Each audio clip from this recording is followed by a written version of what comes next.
शुक्लाम्बरधरं विष्णुं शशिवर्णं चतुर्भुजं प्रसन्नवदनं ध्यायेत् सर्वविघ्नोपशान्तये। गुरुर्ब्रह्मा गुरुर्विष्णु गुरुर्देवो महेश्वरः गुरुः साक्षात् परब्रह्म तस्मै श्रीगुरवे नमः। ब्रह्मानन्दं परमसुखदं केवलं ज्ञानमूर्तिं द्वन्द्वातीतं त्रिगुणरहितं सद्गुरुं तं नमामि। ॐ सहनाववतु सहनौ भुनक्तु सह वीर्यङ्करवावहै तेजस्विनावधीतमस्तु मा विद्विषावहै। ॐ शान्ति शान्ति शान्तिः। मातृभ्यो नमः पितृभ्यो नमः आचार्येभ्यो नमः अतिथिदेवताभ्यो नमः राष्ट्रदेवताभ्यो नमः दरिद्रनारायणदेवताभ्यो नमः। हरि ओಂ सर। ಜೈ ಶ್ರೀರಾಮ್. ಥ್ಯಾಂಕ್ಸ್. ಇವತ್ತು ನಾವು ಮತ್ತೆ ಪರಮಾರ್ಥ ಚಿಂತಾಮಣಿ ಸ್ಟಡಿ ಗ್ರೂಪ್ ಇದೆ. ಇವತ್ತು ನಾವು ನಿಜವಾಗಿಯೂ 145 ವ್ಯವಹಾರದ ಸುಖವು ನಿಜವಾಗಿ ಪರಮಾರ್ಥದ ಪರಿಯ ಸುಖವೇ ಅನ್ನೋದನ್ನು ನಾವು ನೋಡಬೇಕಾಗಿದೆ. ಅದನ್ನು ನೋಡೋಣ.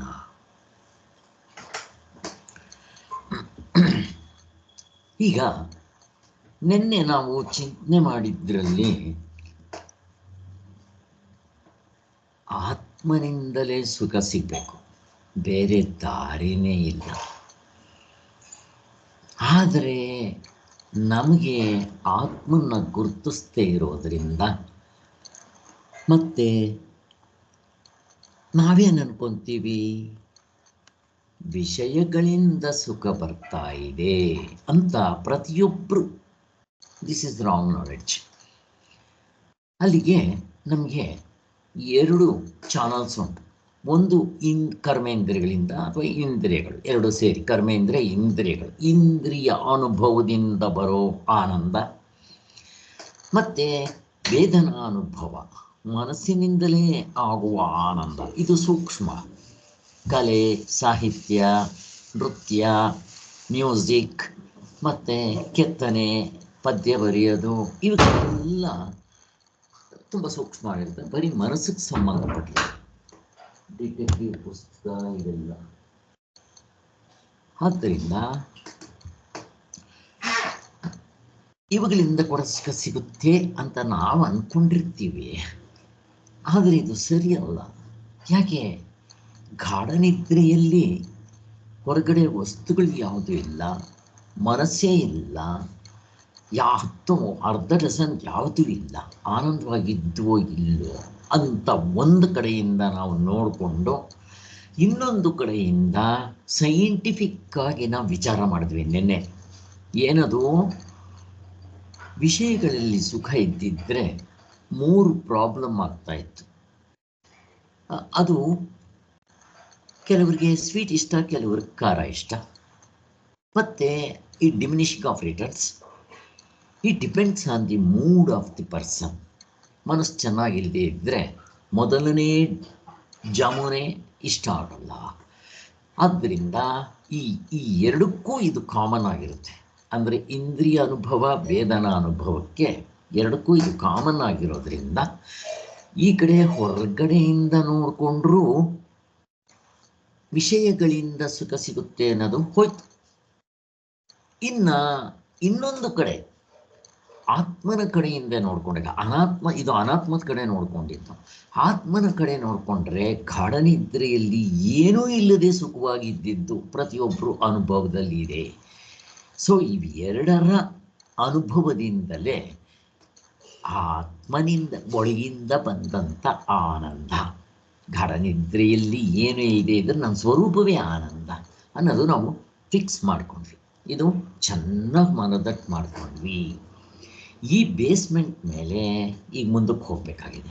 145 ತೆಗೆದಿಟ್ಕೋಬೋದು ನೀವು. ವ್ಯವಹಾರದ ಸುಖವು ನಿಜವಾಗಿ ಪರಮಾರ್ಥವಾದ ಪರಿಯ ಸುಖವೇ. ನೋಡ್ರಿ, ನಮಗೆಲ್ಲ ಸ್ಪಷ್ಟವಾಗಿ ಅರ್ಥ ಆಯಿತು. ಏನಿದ್ರ ಅರ್ಥ? ನಾನು ನಿಮ್ಮನ್ನು ಕೇಳ್ತೀನಿ, ವ್ಯವಹಾರದ ಸುಖವು ನಿಜವಾಗಿ ಪರಮಾರ್ಥವಾದ ಪರಿಯ ಸುಖವೇ, ಏನಿದೆ ಅರ್ಥ?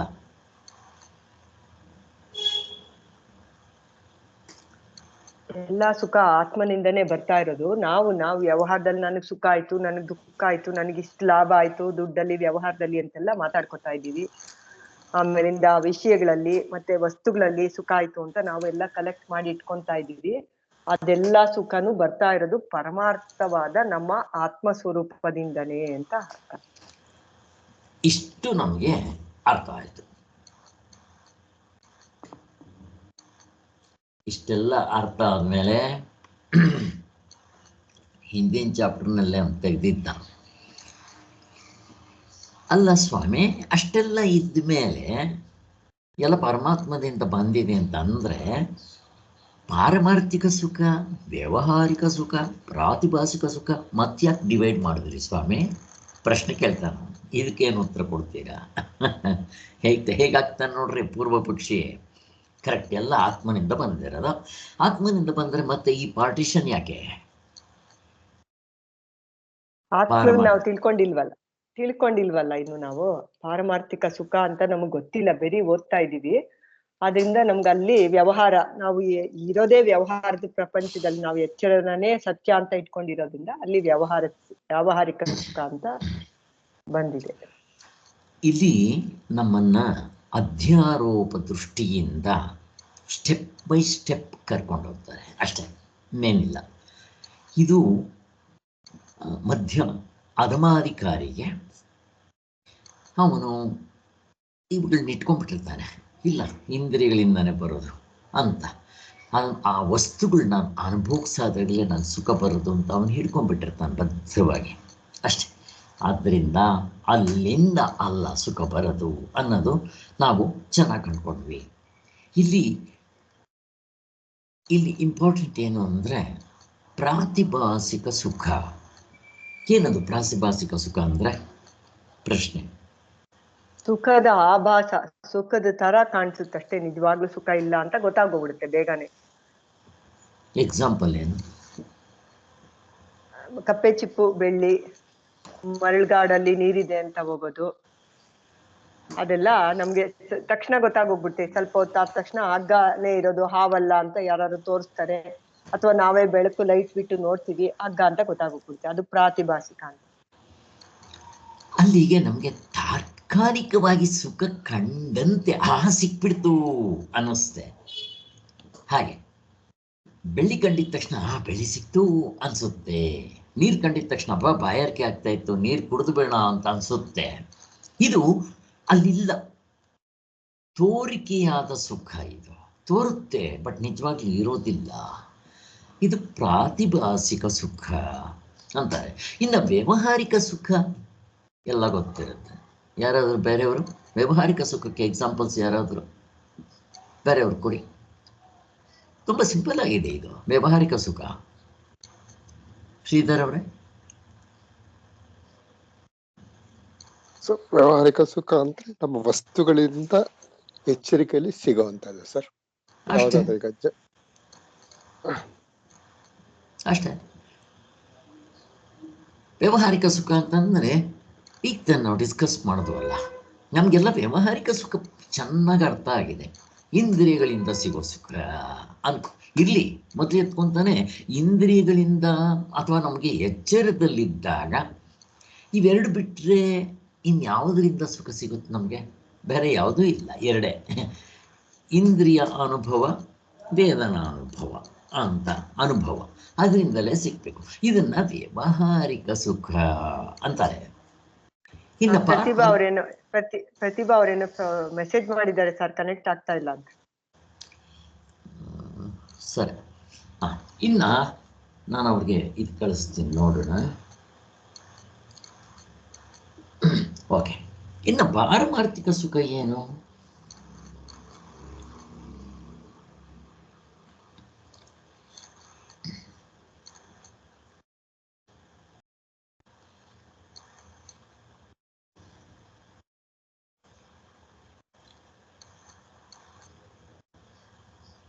ಏನು ಪಾರಮಾರ್ಥಿಕ ಸುಖ? ಪ್ರಾಣ ನಿದ್ರೆ ಅನುಭವ ಸರ್. ನನ್ನಲ್ಲಿ ಏನು ವಸ್ತುಗಳಿರ್ಲಿಲ್ಲ, ವ್ಯವಹಾರ ಇರ್ಲಿಲ್ಲ, ಪ್ರಾತಿಭಾಷಿಕ ಇಲ್ಲ, ಇಂದ್ರಿಯಗಳಿಲ್ಲ, ಮನಸ್ಸಿಲ್ಲ, ಏನು ಇಲ್ದಿರ ನಾವಲ್ಲಿ ಆನಂದವಾಗಿದ್ವಿ ಅಂತ ಗೊತ್ತಾಗುತ್ತಲ್ಲ ಸರ್. ಅದು ನಮ್ಗೆ ಈಗ ಅನುಭವದಲ್ಲಿ ಇರುವಂತದ್ದು. ಸ್ವರೂಪದಲ್ಲಿ ನಿಂತ್ಕೊಂಡ್ಮೇಲೆ ಎಲ್ಲದು ಅದೇ ಅಂತ ಗೊತ್ತಾಗುತ್ತೆ. ಈಗ ಗಾಢ ನಿದ್ರೆ ಅನುಭವ ತಗೊಬೇಕು ಸರ್. ಸೊ ಅಲ್ಲಿಗೆ ಈ 3 ಅನುಭವಗಳು ಇದೆ ಅಂತ ಆಯ್ತು ಅಲ್ಲಿ.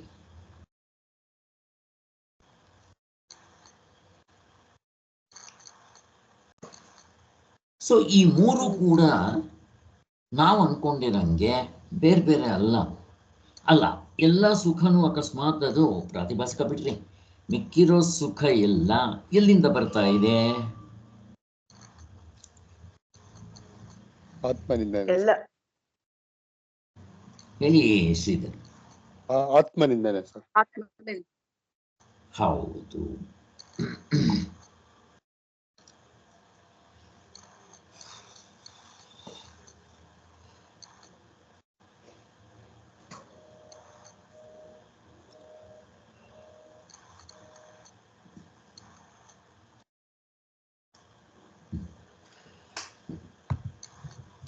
ಸೊ ಅಲ್ಲಿಗೆ ಯಾವುದೇ ಸುಖ ಬಂದರೂ ಆತ್ಮನಿಂದಲೇ ಬರಬೇಕು, ಬೇರೆ ದಾರಿ ಇಲ್ಲ. ಶಂಕಿಂದನೇ ತೀರ್ಥ. ಮಳೆ ಎಲ್ಲಿಂದ ಬರುತ್ತೆ? ಆಕಾಶದಿಂದನೇ ಬರಬೇಕು. ಮಕ್ಕಳು ಎಲ್ಲಿಂದ ಹುಡ್ತಾರೆ? ತಂದೆ ತಾಯಿಗಳಿಂದ. ಹೇಗಿದೆ ನೋಡ್ರಿ. ಆದ್ದರಿಂದ ಹೀಗೆ ನಾವು ಅರ್ಥ ಮಾಡ್ಕೊಂಡ್ಬಿಟ್ರೆ ಆತ್ಮನಿಂದಲೇ ಇದು ನಾವು ನೋಡ್ಕೊಂಡಿದ್ದಾಯಿತು. ಅಲ್ಲಿಗೆ ನಿಜವಾಗಿ ನೋಡಿದರೆ ವ್ಯವಹಾರದ ಸುಖವೂ ಪರಮಾರ್ಥ ಸುಖವೇ ಅಲ್ಲಿ ಆಗಿರುತ್ತದೆ ಹೊರತು ಅದಕ್ಕಿಂತ ಬೇರೆಯಾದ ಒಂದು ಸ್ವತಂತ್ರ ಸುಖವಿಲ್ಲ ಅಂತ ಅನ್ನೋದು ಗೊತ್ತಾಯಿತು. ಇಲ್ಲಿಯೂ ಅಲ್ಲಿ ಅರಿವು ಇರುವಿಗೆ ನಾವು ಯಾವ ಥರ ಮಾಡಿದ್ವು ಅದೇ ಥರ ಮಾಡ್ಕೋಬೇಕು. ಈಗ ನೆಕ್ಸ್ಟ್ ನಮ್ಗೆ ಇನ್ನೊಂದು ಇಂಪಾರ್ಟೆಂಟ್ ಆಗಿರೋ ಒಂದು ವಿಚಾರ ತಿಳಿಸ್ತಾ ಇದ್ದಾರೆ ಇಲ್ಲಿ, ಅದನ್ನು ನೋಡ್ಕೋಬೇಕು.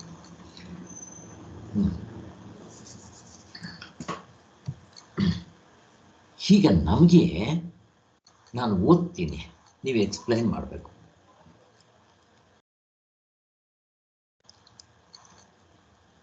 ನಮಗೆ ಹೇಗಪ್ಪ ಸುಖ ಸಿಗುತ್ತೆ? ಪ್ರತಿಯೊಬ್ಬರಿಗೂ ಇಲ್ಲಿ ಆನ್ಸರ್ ಕೊಡ್ತಾರೆ. ಒಂದು ನಿಮಿಷ. ಪ್ರತಿಭಾ, ಅದೇನಮ್ಮ? ಹೌದಾ, ಅದೇನು ಮಾಡೋಕ್ಕಾಗಲ್ಲ. ನೀವು ಮೊಬೈಲ್ನಲ್ಲೇನಾದರೂ ಇದಿದ್ದರೆ ಅದನ್ನು ಶೇರ್ ಮಾಡ್ಕೋಬೋದು. ಮೊಬೈಲ್ನಲ್ಲಿಂದ ಅದಕ್ಕೆ ಮಾಡ್ಕೋಬೋದು. ನಿಮ್ಮ ಮನೇಲಿ ಯಾರನ್ನಾದರೂ ಕೇಳಿ. ಆಯ್ತು. ಸರಮ್ಮ, ಕೆಲವು ಸರಿ ಏನು ಮಾಡೋಕ್ಕಾಗಲ್ಲ. ಓಕೆ, ಅವ್ರಿಗೆ ಕಳಿಸಿ ಅಮ್ಮ ಇದನ್ನು. ಯಾರು ಕಳಿಸಿದ್ದಾರೋ ಅವ್ರಿಗೆ ನೀವು ನಿಮ್ಮ ಕೈನೆಲ್ಲ ಆದರೆ ಕಳಿಸಿ ಇದನ್ನು. ಅದು ಯಾಕೆ ಅನ್ನೋದು ಗೊತ್ತಾಗ್ತಾ ಇಲ್ಲ. ಸರ್ ಇವತ್ತೆಲ್ಲ ಕರೆಂಟ್ ಇರ್ಲಿಲ್ಲ, ಇಂಟರ್ನೆಟ್ ಸರಿಯಾಗಿರ್ಲಿಲ್ಲ ಸರ್, ಅದರಿಂದ ಆಗಿರ್ಬೋದು. ಓಕೆ.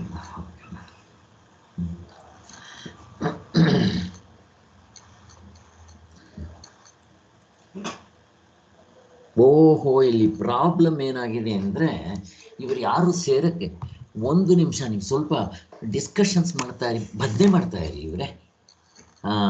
ಏನಾಗಿದೆ 102 ಆಗಿಬಿಟ್ರೆ ಸೇರ್ಕೊಳ್ಳೋಕ್ಕಾಗೋದಿಲ್ಲ. ನಾನು ಸ್ವಲ್ಪ ತೆಗಿತೀನಿ, ನೀವು ಸ್ವಲ್ಪ ಡಿಸ್ಕಷನ್ಸ್ ಮಾಡೋದ್ರೆ ಮಾಡಿ, ಬದನೆ ಮಾಡಿ ಹೇಳಿಮ್ಮ, ಬದನೆ ಮಾಡ್ತಾ ಇರಿ ನೀವು ಸ್ವಲ್ಪ. ಇದು ನಾನು ಸ್ವಲ್ಪ ತೆಗಿಬೇಕು. ಶ್ರೀಧರ್ ಅವರೇ, ನಿಮಗೂ ಬರಲ್ಲ ಅನ್ಸುತ್ತದ. ಹೇಳಿ ಸರ್. ಓಕೆ, ಏನಿಲ್ಲ, ನೀವು ಅಷ್ಟೊತ್ತಿಗೆ ಡಿಸ್ಕಷನ್ಸ್ ಮಾಡ್ತಾ ಇರಿ.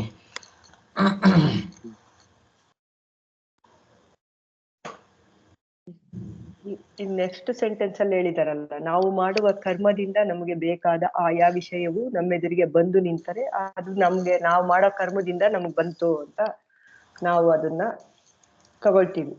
ಅದು ಸಾಕ್ಷಿ ಆನಂದ ಅಂತ ಗೊತ್ತಾಗೋದಿಲ್ಲ ನಮ್ಗೆ ಅದ್ರಲ್ಲಿ. ಇದ್ರ ಬಗ್ಗೆ ಹೇಳಿ ನೀವು ಶ್ರೀಧರ್ ಅವ್ರೆ. ಏನಿವ್ರೆ? ಅದೇ ಇವಾಗ ನೆಕ್ಸ್ಟ್ ಸೆಂಟೆನ್ಸ್ ಇದೆಯಲ್ಲ, ನಾವು ಮಾಡುವ ಕರ್ಮದಿಂದ ಕರ್ಮದಿಂದ ನಮಗೆ ಬೇಕಾದ ಆಯಾ ವಿಷಯ ನಮ್ಮ ಎದುರಿಗೆ ಬಂದು ನಿಂತಾರೆ. ನಮ್ಮ ಅಂತಃಕರಣ ವೃತ್ತಿ ಇರ್ತೈತಲ್ಲ ಒಳಗಡೆ, ವೃತ್ತಿಗಳು ತನ್ನ ತಲೆಯ ಮುಸುಕನ್ನು ತೊಲಗಿಸಿಕೊಂಡು ಪ್ರಸನ್ನವಾಗುತ್ತದೆ. ವೃತ್ತಿಗಳಿಲ್ದಿರ ನಮ್ಗೆ ಸಂತೋಷ ಆಗೋಗ್ಬಿಟ್ಟೈತಿ, ಏನಾದ್ರು ನಾವು ಕರ್ಮ ಮಾಡಿರೋದು ನಮ್ಮ ಎದುರಿಗೆ ಬಂದ್ರೆ ಅಂತ ಅದು ಸೆಂಟೆನ್ಸ್ ಇತ್ತು. ಅದ್ರ ಬಗ್ಗೆ ಹೇಳಿ ನೀವು ಅಂತಂದೆ. ಇಲ್ಲಿ ಏನಾಗತ್ತೆ ಅಂದ್ರೆ, ನಮ್ಗೆ ಯಾವುದೇ ಒಂದು ಸುಖ ನಾವು ಯಾವ ತರ ನೋಡ್ತಾ ಇದೀವಿ ಅಂದ್ರೆ ವಸ್ತುಗಳಿಂದಾನೇ ಸಿಗ್ತಾ ಇದೆ ಅನ್ನೋ ಒಂದು ನಮ್ಗೆ ರೂಢಿ ಆಗ್ಬಿಟ್ಟಿದೆ. ಸೊ ಅದರಿಂದ ಏನಾಗತ್ತೆ ಅಂದ್ರೆ, ಯಾವುದೇ ವಸ್ತುವಿನಿಂದ ನಾವು ಅನುಭವಿಸಿದ ಕೂಡ್ಲೆ ವಸ್ತುವಿಂದಾನೇ ಸುಖ ಬರ್ತಾ ಇದೆ ಅಂತ ಅದು ಪರಿಪಾಠ ಅದು. ಹಾಗಾಗಿ ಏನಾಗಿದೆ ಅಂದ್ರೆ ನಮ್ಗೆ ಅಂದ್ರೆ ಮೊಬ್ಬದು ನಮ್ಗೆ, ಯಾಕೆಂದ್ರೆ ಇದರಿಂದ ನಾವು ಅನ್ಕೊಳಲ್ಲ, ಯಾವುದು ಆತ್ಮನಿಂದ ಬರ್ತಾ ಇದೆ ಅಂತ ಅನ್ಕೊಳ್ಳೋದೇ ಇಲ್ಲ, ಗೊತ್ತೂ ಆಗಲ್ಲ ನಮ್ಗೆ. ವಸ್ತುವಿಂದನೇ ತಕ್ಷಣ ನಮ್ಗೆ ಕಣ್ಣಕ್ಕೆ ಕಾಣುತ್ತೆ, ಅಲ್ಲಿಂದ ಸುಖ ಸಿಗತ್ತೆ, ವಸ್ತುವಿಂದ ಸುಖ ಸಿಗ್ತಾ ಇದೆ ಅನ್ಕೊಂತೀವಿ ಅಂತ ಅವ್ರು ಹೇಳ್ತಾ ಇದ್ದಾರೆ. ಅಲ್ಲ ಅಲ್ಲಿ ಇನ್ನು ಮುಂದೆ ಇನ್ನು ಸೆಂಟೆನ್ಸ್ ಇದೆ ನೋಡಿ.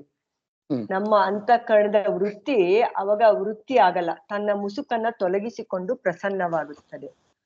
ಆಗ ಅದರಲ್ಲಿ ಸಾಕ್ಷಿಯಾದ ಆತ್ಮನ ಆನಂದವು ಹೊರಸೂಸುತ್ತದೆ ಅಂತ ಕೊಟ್ಟಿದ್ದಾರೆ. ನೆಕ್ಸ್ಟ್ ಅಲ್ವಾ ಅದು? ಹೌದು. ಅಂದ್ರೆ ಜನಕ್ಕೆ ಇದು ಗೊತ್ತಿಲ್ಲ ಅಂತ. ಕರೆಕ್ಟ್, ಅದು ನಾವು ರೆಕಗ್ನೈಸ್ ಮಾಡ್ತಾ ಇಲ್ಲ. ನಾವೇನ್ ಮಾಡ್ತಾ ಇದೀವಿ, ಅಲ್ಲಿ ಯಾವ್ದ್ರಿಂದ ಬರ್ತಾ ಇದೆ ಅನ್ನೋದನ್ನ ರೆಕಗ್ನೈಸ್ ಮಾಡ್ತಾ ಇಲ್ಲ. ಯಾಕಂದ್ರೆ ನಮ್ಗಲ್ಲಿ ತಕ್ಷಣ ಕಾಣ್ತಾ ಇರೋದು ವಸ್ತು, ನಾವು ಉಪಯೋಗಿಸಿದೀವಿ, ಅಲ್ಲಿಂದ ಆನಂದ ಸಿಕ್ಕಿದೆ ವಸ್ತುವಿಂದ ಅಂತ. ಅದು ಹಿಂದ್ಗಡೆ ವೃತ್ತಿ ಆಗಿ, ಅದು ಮನಸ್ಸಿನ ವೃತ್ತಿ ಆಗಿ, ಮನಸ್ಸು ಅಚಲತೆ ನಿಲ್ಲಿಸಿ ನಿಶ್ಚಲತೆಯಿಂದ ಇದ್ದಾಗ ಅಲ್ಲಿ ನಮ್ಮ ಸ್ವರೂಪ ನಮ್ ಜೊತೆಗೆ ಏನಂದ್ರೆ ಅದಕ್ಕೆ ಸಂಪರ್ಕದಲ್ಲಿ ಸಿಗತ್ತೆ. ಮನಸ್ಸು ಆತ್ಮದ ಸಂಪರ್ಕದಲ್ಲಿ ಸಿಕ್ಕಿದಾಗ ಅದು ಸಂತೋಷ ಅನ್ಸತ್ತೆ. ಆದ್ರೆ ಅದನ್ನ ನಾವು ರೆಕಗ್ನೈಸ್ ಮಾಡಲ್ಲ, ಆ ಪ್ರತ್ಯಯಗಳನ್ನ ರೆಕಗ್ನೈಸೇ ಮಾಡಲ್ಲ, ಅಷ್ಟು ಫಾಸ್ಟ್ ಆಗಿ ನಡೆಯುತ್ತೆ. ವಸ್ತುಗಳದೇ ಕಾಣುತ್ತೆ, ವಸ್ತು ಸುಖ ಸಿಗತ್ತೆ, ವಸ್ತುನೇ ಸುಖ ಕೊಡ್ತಾ ಇದೆ ಅಂತ ಹೇಳ್ಬಿಟ್ಟು ನಾವು ಅನ್ಕೊಂತೀವಿ. ಅದು ವೃತ್ತಿಗಳದು, ವೃತ್ತಿಯಿಂದ ಆಗೋದನ್ನು ನಾವು ನೋಡ್ಕೊಳಲ್ಲ ಅಂತ ಹೇಳ್ತಾ ಇದ್ದಾರೆ. ವೃತ್ತಿ ಹಿಂತಡಿಕೆಯಾಗಿ ಆಗೋದನ್ನ ನೋಡ್ಕೊಳಲ್ಲ ಅಂತ ಹೇಳ್ತಾ ಇದ್ದಾರೆ ಅವರು. ವೃತ್ತಿ ಬೆಳಗ್ತಾ ಇರೋದು ಅದ್ರ ತಲೆ ಮುಸುಕು ತೊಲಗಿಸಿಕೊಂಡು ಪ್ರಸನ್ನವಾಗುತ್ತದೆ, ವೃತ್ತಿಗಳೆಲ್ಲ ಇಲ್ದಂಗ ಆಗ್ತವೆ ಅಂತ ಅಲ್ಲಿ ಸೆಂಟೆನ್ಸ್ ಅಲ್ಲಿ ಅದರಲ್ಲಿ ಸಾಕ್ಷಿ ಆನಂದ ಹೊರಸೂಸುತ್ತದೆ ಅಂತ. ಅದೇ ಜನಕ್ಕೆ ಗೊತ್ತಿರಲ್ವಲ್ಲ ಇದು, ಅವಾಗ ಅವರು ವಿಷಯ ಸುಖ ಅಂತ ಭಾವಿಸ್ತಾ ಇರ್ತಾರೆ. ಇವರು ಶ್ರೀಧರ್ ಅವರೇ, ಇಲ್ಲಿ KKYP ಡಿಸ್ಕೋರ್ಸ್ ಗ್ರೂಪ್ ನಲ್ಲಿ 102 ಜನ ಇದ್ದಾರೆ. ಅದು 100 ಜನ ಆಗ್ಬಿಟ್ಮೇಲೆ ಬೇರೆಯವ್ರು ಸೇರೋಕ್ಕಾಗೋದಿಲ್ಲ.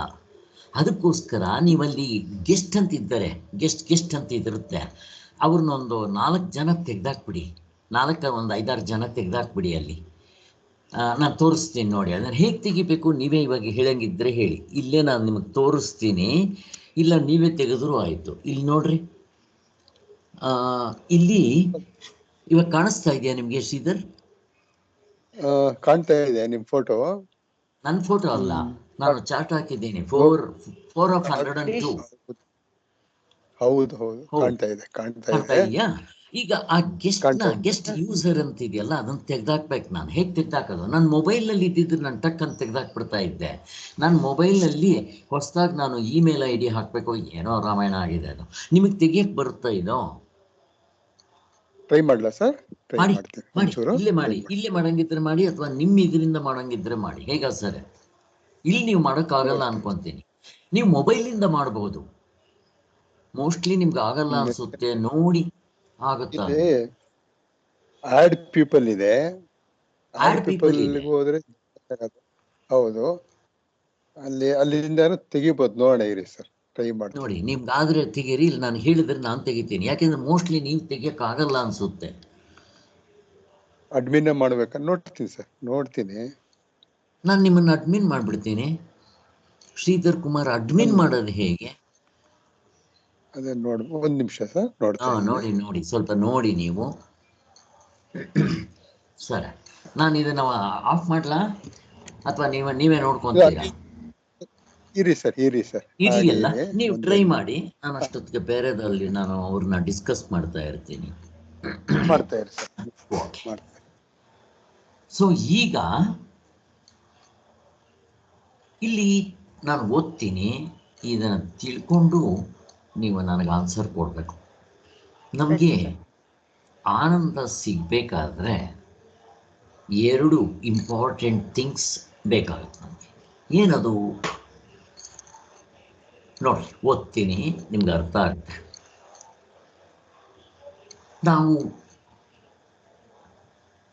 ನಾವು ಮಾಡುವ ಕರ್ಮದಿಂದ ನಮಗೆ ಬೇಕಾದ ಆಯಾ ವಿಷಯವು ನಮ್ಮ ಎದುರಿಗೆ ಬಂದು ನಿಂತರೆ ನಮ್ಮ ಅಂತಃಕರಣದ ವೃತ್ತಿಯು ತನ್ನ ತಲೆಯ ಮುಸುಕನ್ನು ತೊಲಗಿಸಿಕೊಂಡು ಪ್ರಸನ್ನವಾಗುತ್ತದೆ.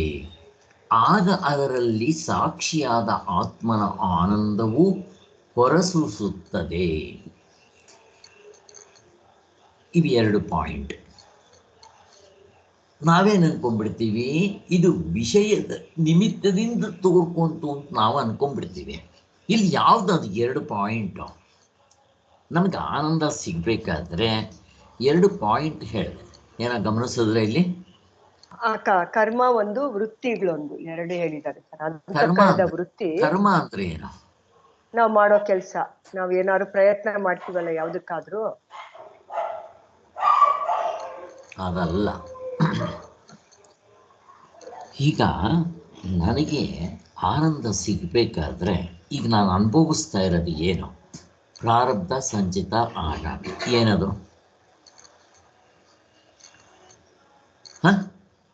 ಹಲೋ, ಕಷ್ಟನಾ? ಅದೆಲ್ಲ ಶರೀರದ ದೃಷ್ಟಿಯಿಂದ ಅನುಭವಿಸ್ತಾ ಇದ್ದೀವಿ. ಅಲ್ಲಮ್ಮ, ಪ್ರಾರಬ್ಧ ಕರ್ಮ, ಸಂಚಿತ ಕರ್ಮ, ಆಗಾಮಿ ಕರ್ಮ ಇದೆ. ಈಗ ನಾವು ಅನುಭವಿಸ್ತಾ ಇರೋದು ಪ್ರಾರಬ್ಧ. ಅಂದ್ರೆ ನಾನು ಹಿಂದಿನ ಜನ್ಮದಲ್ಲಿ ಮಾಡಿರೋ ತಾನೇ ಪ್ರಾರಬ್ಧ. ಹೌದು ಸರ್. ಈಗ ಪ್ರಾರಬ್ಧ ಅದು ಅರ್ಥ ಆಗ್ಲಿಲ್ಲ ನನ್ಗಿಲ್ಲಿ ಸಡನ್ ಆಗಿ. ಪ್ರಾರಬ್ಧ ಎಲ್ಲಿ ಶುರುವಾಯಿತು ಪ್ರಶ್ನೆ? ನಾವು ಹುಟ್ಟಿದ ತಕ್ಷಣನೇ ಶುರುವಾಗುತ್ತೆ ಸರ್ ನಮ್ದು ಪ್ರಾರಬ್ಧ. ಯಾವುದು ಫಲ ಕೊಡುತ್ತೋ ಅದನ್ನ ನಾವು ಅನುಭವಿಸ್ಬೇಕಾಗುತ್ತೆ. ನಿಜವಾಗ್ಲೂ ಹೇಳ್ಬೇಕು ಅಂತಂದ್ರೆ, ನಾವು ಹಿಂದಿನ ಜನ್ಮದಲ್ಲಿ ಪ್ರಾಣ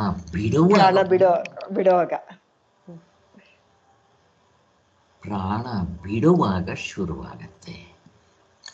ಈಗ ಬಿಟ್ಟ ಬಾಣದಂತೆ ಅದು ಮತ್ತೆ ನನಗೆ ಪ್ರಾಣ ಹೋಗುವವರೆಗೂ ಫಿಕ್ಸ್ಡ್. ಅದು ಅದಕ್ಕೆ ಪ್ರತಿಯೊಬ್ಬರಿಗೂ ಇಷ್ಟು ವರ್ಷ ಬದುಕಿರಬೇಕು, ಎವ್ರಿಥಿಂಗ್ ಇಸ್ ಫಿಕ್ಸ್ಡ್. ಅದನ್ನು ಚೇಂಜ್ ಮಾಡೋಕ್ಕಾಗಲ್ಲ. ಈಗ ನನಗೆ ಇಲ್ಲಿ ಸುಖ ದುಃಖ ಅನುಭವಿಸ್ಬೇಕಾದ್ರೆ ದಟ್ ಈಸ್ ಫಿಕ್ಸ್ಡ್. ಅಂದರೆ ಈಗ ನಾನು ಹಿಂದಿನ ಜನ್ಮದಲ್ಲಿ ನಾನು ಏನು ಮಾಡಿದ್ದೀನೋ ಅದಕ್ಕೆ ತಕ್ಕಂತೆ ನನಗಿಲ್ಲಿ ಫಲ ಸಿಗುತ್ತೆ. ಅಂದರೆ ಒಂದು ಎಕ್ಸಾಂಪಲ್ ಕೊಟ್ಟರೆ ನಿಮ್ಗೆ ಚೆನ್ನಾಗಿ ಅರ್ಥ ಆಗುತ್ತೆ. ಈ ದ್ರೌಪದಿ ಕೃಷ್ಣನ ಕೇಳಿದ್ಲು, ಹೇ ಕೃಷ್ಣ ಅಂತ ಕೇಳಿದ್ಲು, ಬಟ್ಟೆ ಟಕ್ ಅಂತ ಕೊಟ್ಬಿಟ್ಟ. ಎಲ್ಲಿ ನಮಗೂ ಕೊಡ್ಲಿ ಹಂಗೆ? ಯಾಕೆ ಕೊಡಲ್ಲ? ಪ್ರಶ್ನೆ ನಾವು ಕೊಟ್ಟಿಲ್ಲ ಯಾರಿಗೂ. ಹಿಂದೆ ಯಾರ್ಗ ಕೃಷ್ಣನ್ಗೆ ಕೊಡ್ಬೇಕು ಅಂತೇನಿಲ್ಲ, ಎಲ್ಲರೂ ಪರಮಾತ್ಮನ ಸ್ವರೂಪರೇ. ಈ ಕಲ್ಪನಾ ಅವ್ರು ಇವತ್ತು ತಾನೆ ಪ್ರಾರ್ಥನೆ ಮಾಡಿದ್ರಲ್ಲ, ಮಾತೃದೇವೋ ಭವ, ಪಿತೃದೇವೋ ಭವ, ಆಚಾರ್ಯ ದೇವೋ ಭವ, ಅತಿಥಿ ದೇವೋ ಭವ, ರಾಷ್ಟ್ರ ದೇವೋ ಭವ, ದರಿದ್ರ ನಾರಾಯಣ ದೇವೋ ಭವ. ಯಾರಿಲ್ಲ, ಎಲ್ಲರೂ ಪರಮಾತ್ಮ ಸ್ವರೂಪರೇ. ನಾನು ಯಾರು ಕೊಟ್ಟಿದ್ದೀನಿ ಹಿಂದಿನ ಜನ್ಮದಲ್ಲಿ? ಆ ಕೊಟ್ಟಿದ್ರೆ ಇಲ್ಲಿ ಬರುತ್ತೆ. ಚೆನ್ನಾಗಿ ಅರ್ಥ ಮಾಡ್ಕೋಬೇಕಿಲ್ಲಿ ಅಲ್ವಾ? ಈಗ ಒಬ್ಬ ಭಿಕ್ಷುಕ ಅವನು ಯಾರು ಭಿಕ್ಷೆ ನೀಡ್ತಾ ಇರಲಿಲ್ಲ. ಸ್ವಾಮಿಗಳ ಹತ್ರ ಬಂದು, ಸ್ವಾಮಿ ನನಗೆ ಸನ್ಯಾಸಿ ಬಟ್ಟೆ ಕೊಟ್ಬಿಡಿ ಸ್ವಾಮಿ ಅಂತಾನು. ಯಾಕೋ ಸನ್ಯಾಸಿ ನಿಮಗೆ? ಸ್ವಾಮಿ ನನಗೆ ಯಾರು ಭಿಕ್ಷೆ ಹಾಕಲ್ಲ, ನಿಮ್ಮ ಸನ್ಯಾಸಿ ಬಟ್ಟೆ ಹಾಕ್ಕೊಂಡ್ರೆ ಯಾರಾದರೂ ಒಂದಿಬ್ಬರು ಅನ್ನ ಹಾಕ್ಬೋದು ಅಂತ. ಅದಕ್ಕೆ ಬೇಡ ಕಣೋ, ನಾನು ಹಾಗೆ ಹಾಕ್ತೀನಿ ನಿಮಗೆ ಅಂತ ಹೇಳ್ತಾರೆ. ಆ ಜೊತೆಗೆ ಎಲ್ಲದಕ್ಕಿಂತ ಹೆಚ್ಚಾಗಿ ಅವ್ರಿಗೆ ದಿವ್ಯ ದೃಷ್ಟಿ ಇತ್ತು. ನೋಡಿದ್ರು ಹಿಂದಿನ ಜನ್ಮದಲ್ಲಿ ಯಾರಿಗೇನು ಕೈ ಎತ್ತು ಕೊಟ್ಟಿಲ್ಲ, ಈಗ ಯಾರು ಕೊಡ್ತಾರೆ? ಹೇಗಿದೆ ನೋಡ್ರಿ ಕನೆಕ್ಷನ್. ಅದಕ್ಕೋಸ್ಕರ ಅವನು ಸ್ವಲ್ಪ ದುಡ್ಡು ಕೊಟ್ಟರು. ಆಶ್ರಮದಲ್ಲಿ ಒಂದು ಚೊಂಬನ್ನು ಕೊಂಡುಕೊಳ್ಳೋದಕ್ಕೆ ಹೇಳಿದ್ರು. ಅವನ ಕೈಯಲ್ಲಿ ದುಡ್ಡು ಕೊಟ್ಟು ತಿರ್ಗಿ ಆಶ್ರಮಕ್ಕೆ ಈಸ್ಕೊಂಡು ಒಂದು ಚೊಂಬು ಕೊಟ್ಟು ಬೇರೆಯವರಿಗೆ ಅವನ ಕೈನಲ್ಲಿ ದಾನ ಮಾಡಿಸಿದ್ರು. ಆಗ್ಲಿಂದ ಬರೋಕ್ಕೆ ಶುರುವಾಯಿತು ಅವನಿಗೆ. ಇದು ಇಲ್ಲಿ ಸೀಕ್ರೆಟ್ ಏನು ಅಂದರೆ, ನಾವು ಸುಖ ಅನುಭವಿಸ್ಬೇಕಾದ್ರೆ ನಾನು ಫಸ್ಟ್ ಆಫ್ ಆಲ್ ನನಗೆ ಆ ವಸ್ತು ಬಂದು ನನ್ನ ಎದುರುಗಡೆ ನಿಂತ್ಕೋಬೇಕು. ಈಗ ಜಾಮೂನು ಪ್ರತಿಯೊಂದು ಅಥವಾ ನನಗೆ ಈ ಆಹಾರ ಪ್ರತಿಯೊಂದು ನಾನು ಹುಟ್ಟಿದಾಗ್ಲಿಂದ ಸಾಯೋವರೆಗೂ ಇಟ್ಸ್ ಫಿಕ್ಸ್ಡ್. ಹಿಂದಿನ ಜನ್ಮದಲ್ಲಿ ನಾನು ಏನು ಮಾಡಿದ್ದು ಉಣ್ಣೋ ಮಹಾರಾಯ. ಅದಕ್ಕೋಸ್ಕರ ಅದು ಬಂದು ನನ್ನ ಮುಂದೆ ನಿಂತ್ಕೊಂಡ್ಬಿಡುತ್ತೆ ಆ ವಸ್ತು. ನೀವು ಬೇಡ ಅಂದ್ರೂ ಬಿಡೋಲ್ಲ. ಇದಕ್ಕೆ ಇನ್ನೊಂದು ಎಕ್ಸಾಂಪಲ್ ಕೊಟ್ಟಿದ್ದೆ, ಯಾರಿಗದು ನೆನಪಿದೆಯಾ? ಮೊನ್ನೆ ತಾನೇ ಹೇಳಿದ್ದೆ.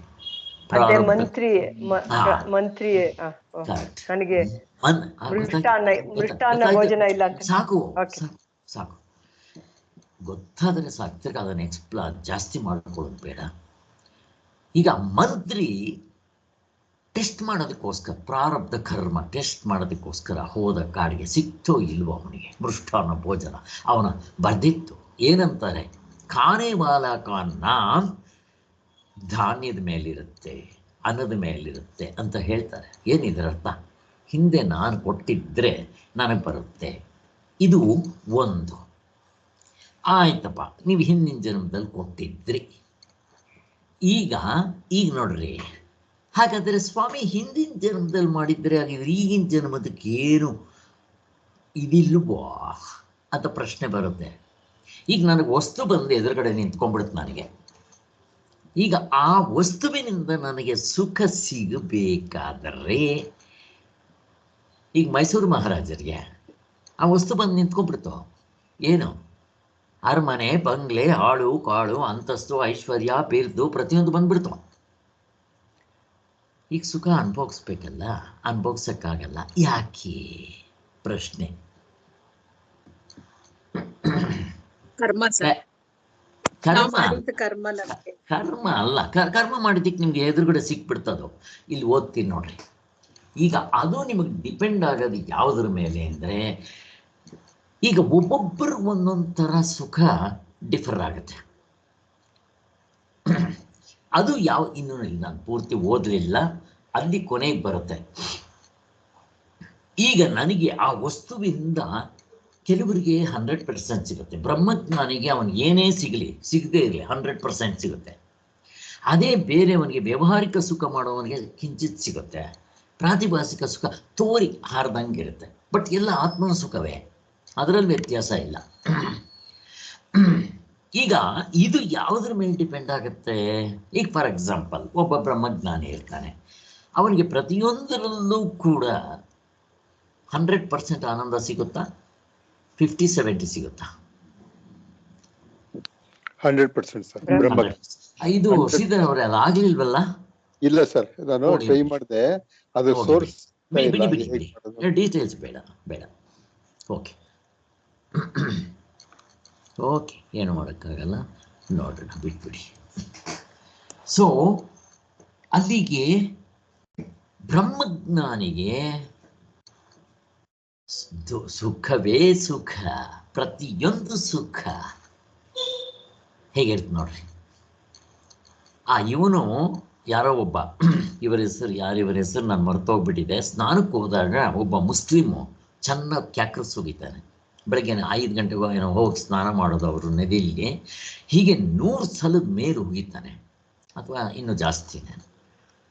ಕೊನೆಗೆ ಅವ್ರ ಕೋಪ ಬರಲಿಲ್ಲ, ಹೋಗಿ ಮಾಡ್ಕೊಂಡ್ಬರ್ತಾ ಇದ್ರು. ಹೀಗೆ ಅವ್ರು ಪ್ರತಿ ಸಾರಿ ಸ್ನಾನ ಮಾಡಿದಾಗಲೂ ಅವ್ರಿಗೆ ಅದು ದುಃಖ ಆಗಲಿಲ್ಲ, ಆನಂದ ಆಗ್ತಾ ಇತ್ತು. ಯಾಕೆ? ಆತ್ಮನಾನಂದ ಎಲ್ರಿಗೂ ಒಂದೇ ಇದೆಯಲ್ವಾ? ನಿಮ್ಗೂ ಆತ್ಮನಾನಂದ ಇದೆ. ಇಲ್ಲಿ ಆರೋಗ್ಯ, ಬಲ, ವಿದ್ಯೆ, ತಪಸ್ಸು, ಬ್ರಹ್ಮಚರ್ಯ, ವೈರಾಗ್ಯ, ಇದು ಯಾರಲ್ಲಿ ಜಾಸ್ತಿ ಇರುತ್ತೋ ಅಷ್ಟಷ್ಟು ಜಾಸ್ತಿ ಆಗ್ತಾ ಹೋಗುತ್ತೆ. ಇದು ಇಂಪಾರ್ಟೆಂಟ್. ಈಗ ಮನುಷ್ಯ ಲೋಕ ಆನಂದಕ್ಕೆ ಏನೇನು ಕ್ವಾಲಿಫಿಕೇಶನ್ ಇರಬೇಕು? ಗೊತ್ತು ನಮಗೆ. ಅವನು ಆರೋಗ್ಯವಂತ, ದೃಢಿಷ್ಠ, ಬಲಿಷ್ಠ ಮತ್ತು ಧರ್ಮಿಷ್ಠನಾಗಿರ್ಬೇಕು ಅವನಿಗೆ. ಯಾಕೆಂದ್ರೆ ಧರ್ಮಿಷ್ಠನಾಗಿದ್ದರೇನೆ ಬಂದು ನಿಂತ್ಕೊಳ್ಳೋದು. ಅದರ ಜೊತೆಗೆ ಇವು, ಆ ಜೊತೆಗೆ ಅವನಿಗೆ ವಿದ್ಯೆ ಇರಬೇಕು. ಏನು ವಿದ್ಯೆ? ಶಾಸ್ತ್ರದ ವಿದ್ಯೆ. ವಿದ್ಯೆ ಯಾಕೆ ಇರಬೇಕು ಅಂದರೆ ಅವನು ಧರ್ಮದಿಂದ ನಡೆಯೋದಕ್ಕೆ ನಡೀತಾನೆ. ಕೊನೆಗೆ ಅವನಿಗೆ ಅಟ್ಲೀಸ್ಟ್ ಇವೆಲ್ಲ ಇರಬೇಕು ಸ್ವಲ್ಪ. ಅಂದರೆ ಇವೇನು ಮಿಗಿಲಿಲ್ಲದಷ್ಟು ಇರೋದಿಲ್ಲ, ಎಲ್ಲ ಸ್ವಲ್ಪ ಇರುತ್ತೆ. ತಪಸ್ಸು, ಬ್ರಹ್ಮಚರ್ಯ, ವೈರಾಗ್ಯ, ಇವೆಲ್ಲ ಧರ್ಮದಿಂದ ನಡ್ಕೊಳ್ಳೋದು ಎಲ್ಲ ಇರುತ್ತೆ. ಅದರಿಂದ ಅವನಿಗೆ ಆನಂದ ಜಾಸ್ತಿ ಆಗುತ್ತೆ. ಹಾಗೆ ಮತ್ತು ಇದು ಮನುಷ್ಯಲೋಕ ಆನಂದದಿಂದ ಮೇಲಕ್ಕೆ ಹೋಗ್ತಾ ಜಾಸ್ತಿ ಆಗುತ್ತಾ ಹೋಗುತ್ತಾ ಆನಂದ. ಮಲ್ಟಿಪ್ಲೈ 4 × 4 16, ಹಾಗೆ 10 × 10 100, ಹೀಗೆ ಜಾಸ್ತಿ ಆಗ್ತಾ ಹೋಗುತ್ತೆ. ಈ ಜಾಸ್ತಿ ಈಗ ನೆಕ್ಸ್ಟ್ ಲೋಕದಲ್ಲಿ ಮಲ್ಟಿಪ್ಲೈ, ಅದ್ರ ನೆಕ್ಸ್ಟ್ ಲೋಕದಲ್ಲಿ ಮಲ್ಟಿಪ್ಲೈ, ಅದು ನೆಕ್ಸ್ಟ್ ಲೋಕದಲ್ಲಿ ಮಲ್ಟಿಪ್ಲೈ. ಇಲ್ಲಿ ಏನಾಗುತ್ತೆ? ಪ್ರಶ್ನೆ ಏನಾಗುತ್ತೆ? ಈಗ ತಾನೆ ಹೇಳಿದ್ನಲ್ಲ.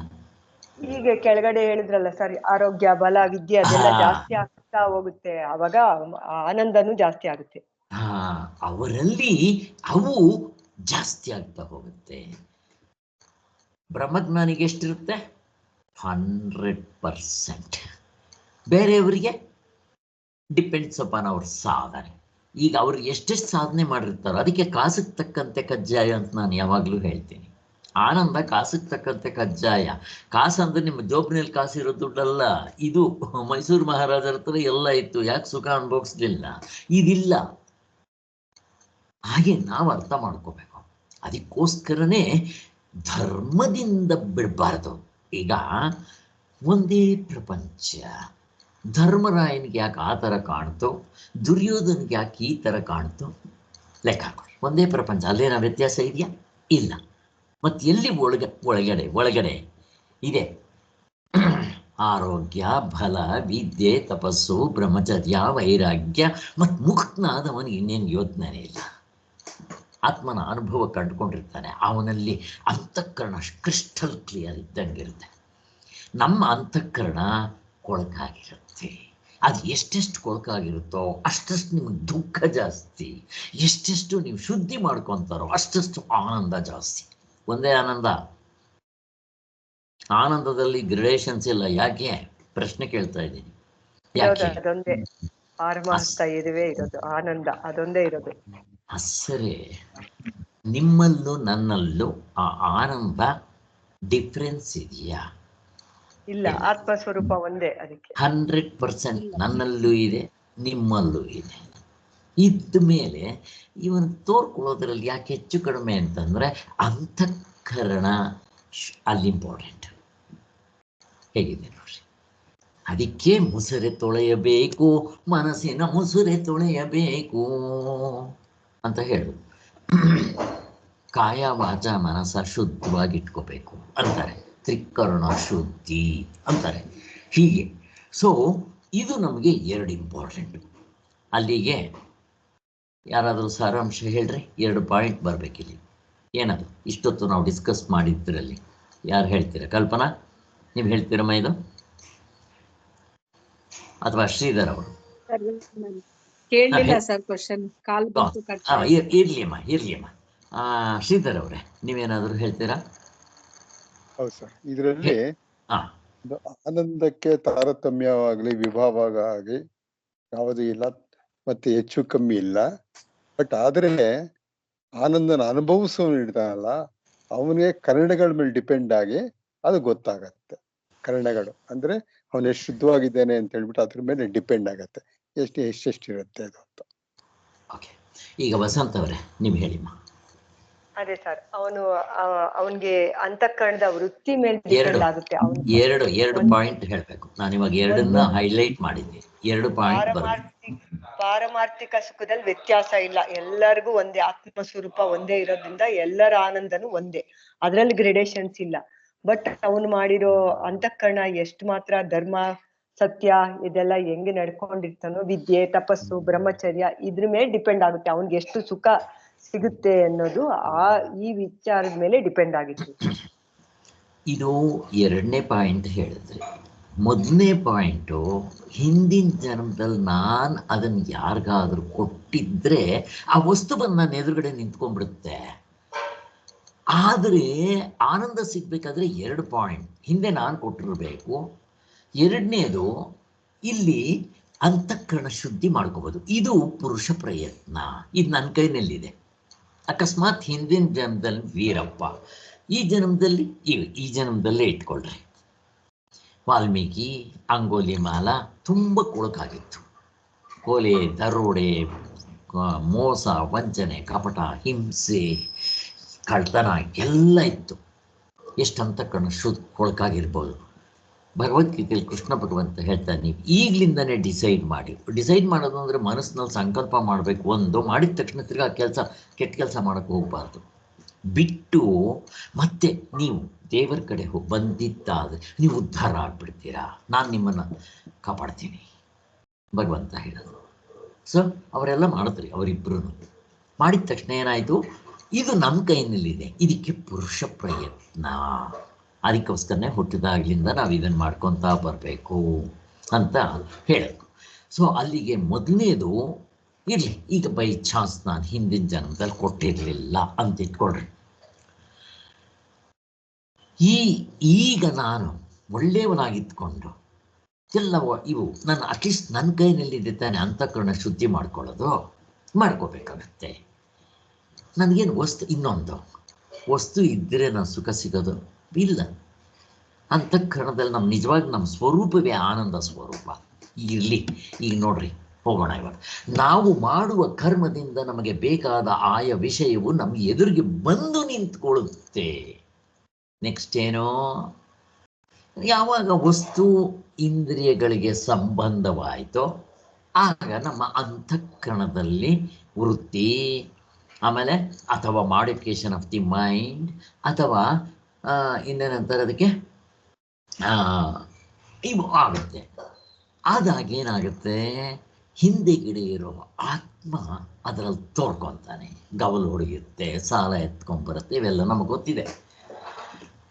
ಈಗ ಫಾರ್ ಎಕ್ಸಾಂಪಲ್ಲು ನಿಮಗೆ ಚೆನ್ನಾಗಿ ಅರ್ಥ ಆಗಬೇಕು ಅಂದರೆ ಭಗವತ್ಪಾದರು ಕೊಡ್ತಾ ಇದ್ರು ಒಂದು ಎಕ್ಸಾಂಪಲ್. ಈಗ ತಿರುಪ್ತಿಗೆ ಹೋಗ್ತೀರಾ, ಫ್ರೀ ದರ್ಶನ ತಿರುಪ್ತಿದು. ಎಲ್ಲರೂ ಕ್ಯೂನಲ್ಲಿ ಹೋಗ್ತಾ ಇರ್ತಾರೆ. ಎಷ್ಟೊತ್ತು ನಿಂತ್ಕೊತೀರಿ ನೀವು ಕ್ಯೂನಲ್ಲಿ? ಸುಮ್ಮನೆ ಹೋಗ್ತಾ ಇರಬೇಕು. ನಡೀರಿ ಅಂತ ಕಳಿಸ್ತಾ ಇರ್ತಾರೆ. ಈಗ ಕೆಲವರು ತುಂಬ ದುಡ್ಡು ಕೊಟ್ಟಿರ್ತಾರೆ, 5,000ನೋ ಅದೆಷ್ಟು ಕೊಡ್ತಾರೋ ಕೊಡ್ಲಿ. ಅವರು ಅಭಿಷೇಕ ಆಗೋವರೆಗೂ ಪೂರ್ತಿ ಅಲ್ಲಿ ಎದುರುಗಡೆ ಕೊಂಡಿರಿಸ್ಬಿಟ್ಟಿರ್ತಾರೆ. ಯಾಕೆ?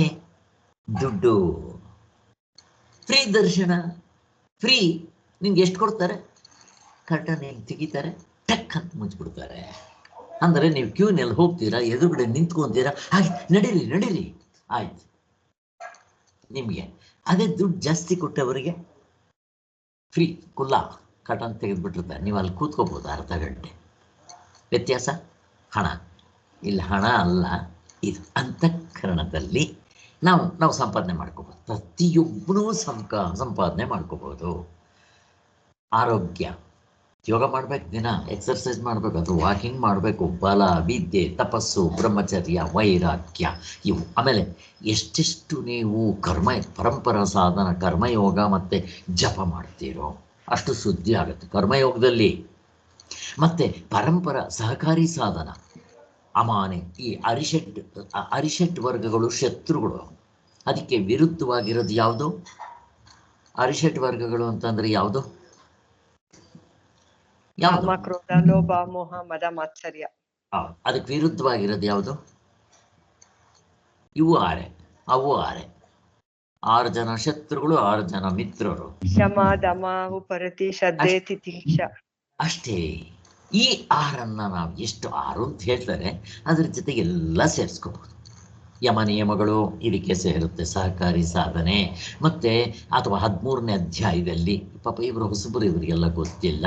ಭಗವದ್ಗೀತೆ 13ನೇ ಅಧ್ಯಾಯದಲ್ಲಿ 14ನೇ ಅಧ್ಯಾಯದಲ್ಲಿ ಸತ್ವಗುಣ, ರಜಗುಣ, ತಮಗುಣ, 16ರಲ್ಲಿ ದೈವಿ ಗುಣ, ಅಸುರಿ ಗುಣ ಎಲ್ಲ ಅದಕ್ಕೆ ಸಂಬಂಧಪಟ್ಟಿರೋದು. ಈವನ್ 18ನೇ ಅಧ್ಯಾಯದಲ್ಲಿ ಬುದ್ಧಿ ವಿಶುದ್ಧಾದಿ ಯೋಗಗಳು ಎಲ್ಲ ಕೂಡ ಸಹಕಾರಿ ಸಾಧನೆ. ಇವು ಎಷ್ಟೆಷ್ಟು ನಿಮ್ಮಲ್ಲಿ ಜಾಸ್ತಿ ಇರುತ್ತೋ ಅಷ್ಟಷ್ಟು ಆನಂದ ಜಾಸ್ತಿ ಅಂತ. ಸೊ ಇಲ್ಲಿ ನಿಮಗೆ ಏನಾಗುತ್ತೆ, ನೀವು ಮಾಡಿರೋ ಪುಣ್ಯನೂ ಕಡಿಮೆ, ಮತ್ತು ಇವೆಲ್ಲ ಅಂತಃಕರಣ ಶುದ್ಧಿ ಇಲ್ಲದೆ ಇದ್ದರೆ ಕಟನ್ ಹಿಂಗೆ ಬರುತ್ತೆ, ಹಿಂಗೆ ತೆಗೆದು ಮುಚ್ಚಿಬಿಡ್ತಾರೆ ಅಷ್ಟೇ. ನಮ್ಗೆ ಆನಂದ ಸ್ವಲ್ಪ ಕಣ್ಣಂಗಿರುತ್ತೆ ನೋಡ್ರಿ, ಅದೇ ವೇರಿಯೇಷನ್ಸ್. ಈ ಎಕ್ಸಾಂಪಲ್ ಚೆನ್ನಾಗಿ ಮೇಲ್ಕ್ ಹಾಕ್ರಿ. ಈಗ ನಾವು ಮೇಲಿಂದ ಬರ್ತೀನಿ.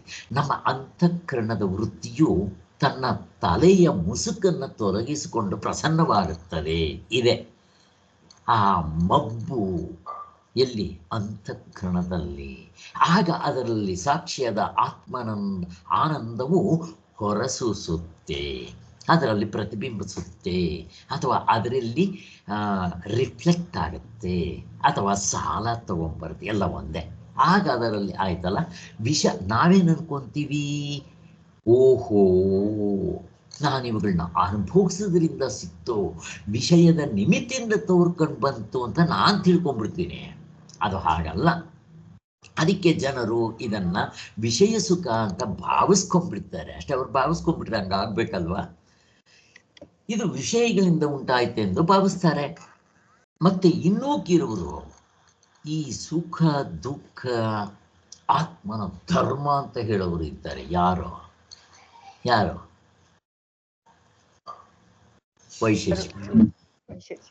ವೈಶೇಷಿಕರು ಇದನ್ನ ಆತ್ಮನ ಧರ್ಮ ಅಂತ ನೋಡ್ತಾರೆ. ಸುಖ ದುಃಖ ಆತ್ಮನ ಧರ್ಮ ಅಂತ ಅಂದ್ಬಿಡ್ತಾರೆ. ಹೀಗೆ ಇರ್ಲಿ ಬಿಡ್ರಿ.